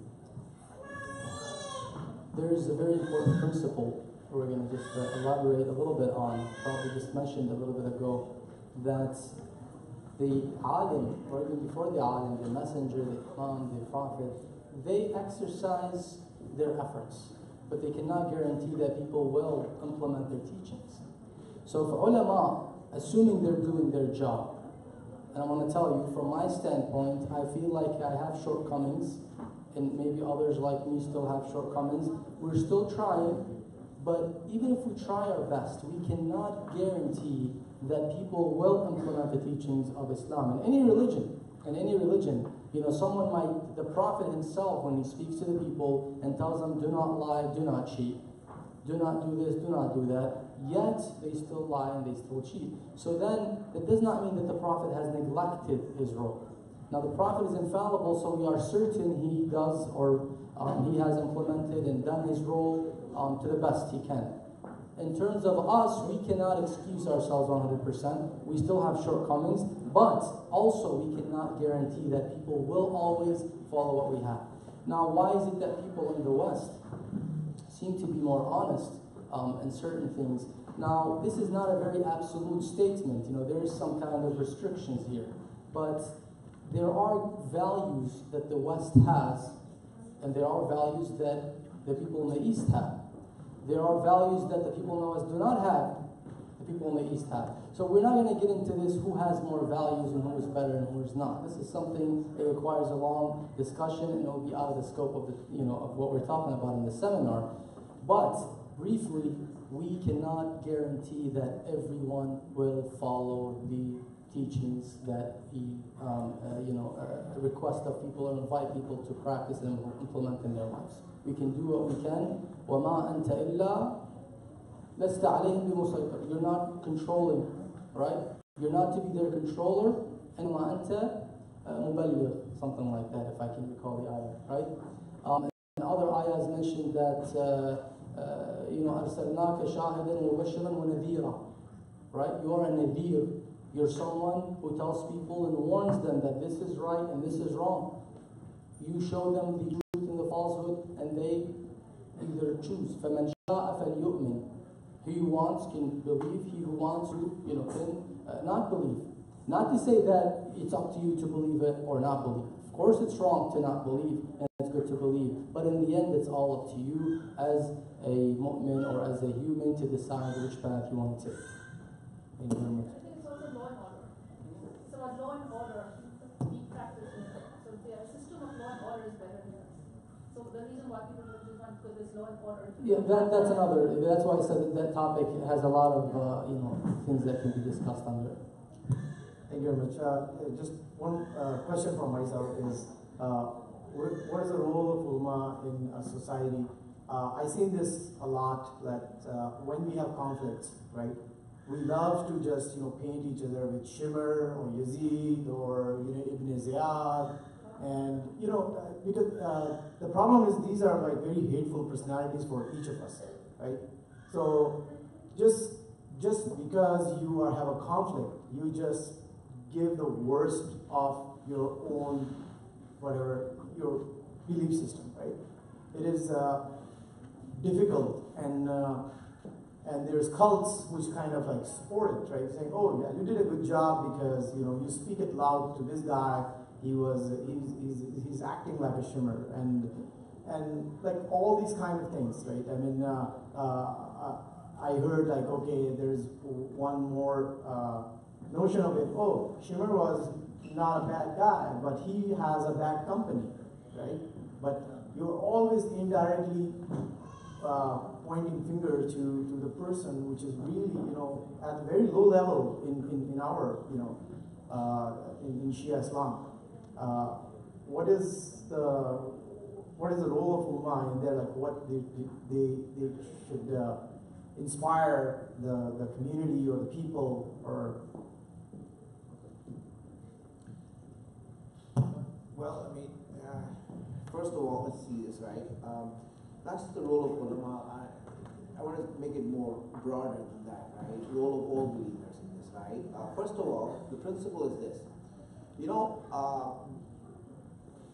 When we are tested and when we go through a trial, truly that is the opportunity when the best that is in us can come out. If you don't go through a trial, the best never comes out. It's always hidden, mixed up with things because you never truly tried it, you never truly worked on it. And it only happens when those situations comes about, right? In those situations. These sort of things that you see in any community that they go through problems, right? Yes, the worst also comes out and the best also comes out. You are looking at the worst because human beings like drama. That's why they like TNT. Right? They like drama. Because they love to see, things all like that. And you see that the worst, you're looking at the worst amongst us who are saying these things. But they also bring out the best amongst us who are abstaining from saying these things. And you look at them and say, why are you not involved? What made you have the character to abstain from getting into this drama? The best amongst us and the worst amongst us, they come out in the time of trials. Right? In our own life also. When we go through hardship in life, you'll see your best thing is going to come out. The best in you is going to come out. That's the chance you have. Now, what is the role of ulama? Really, the goal is to give the right example for the rest of the people to follow. The right example for the rest of the people to follow. You know, at the time when the first schism happened in Islam, after the death of the Prophet, when it happened, if at that time Imam Ali would have cried about him losing his seat or trying to fight for his right, you know, what would have happened? Everything would have disintegrated. He created a role model for himself. I mean, for everyone else. He became an example for everyone else. When you see that they went to war with him, and you know what? The wife of the Prophet came out in the war to fight him. After the war, after the battle was done, he showed her respect. He gave respect to her, showed her respect, so that it can be an example for all of us. Right? The fact is that the ulama have to set that standard high for the people. If they also get involved in this sort of melee, mayhem that's being created, if they, then you know what? This is really sad situation. They need to be the ones who are saying that we're not going to get involved in this. This is the way to behave in this situation. There is the first small saying of Imam Ali in Nahjul Balagha. You know the small saying, the wisdom section, the first one, right? Where he says, "Kun fil fitnati ka ibn labun." He says, in the time of conflict, in the time of fitna, be like that small lamb, that small sheep that you can't ride on and you cannot milk. Be in a way that no one can take advantage of you and that you don't become a part of something also. When you see this happening, it's a principle that he has given to bring out the best in us, that this is the role model. I don't want to be a part of this. I don't want to escalate this. I don't want to really make this something big. But friends, we see that there's a lot of harm that has been done in any community that you go to, but truly the way to do it is with a higher character, with love. That is a better way of dealing with things in order to bring people together and create an environment where we want our children to grow up. You don't want them to grow up in an environment of hate, you know, and this group against this other. It is a terrible environment. And I've been in this environment growing up. I'm from Chicago. That's the windy city, even in the masjids. Right? It's blowing there. The fact is that, you know, when you go through those things and you realize this is not good. Most of the kids who grew up with me in Chicago, they really are disillusioned. They're just gone. Right? They just don't have, why? Because they've seen enough fights to just lose everything. Enough politics. That now Islamic activity is ghibat. Right? What is Islamic activity? We are having Islamic talk. What is that talk? Ghibat about the other group. Bro, this is not Islamic talk. This is not, has nothing to do with Islam. What are you doing? The fact is that we need to be the role model. The ulama have to be the role model and make that example for the rest of the people that we are not going to fall for this, and we want you to get out of this muck that's been created. And if the alim is not involved in it, then this is a tragic situation that everyone needs to be careful of.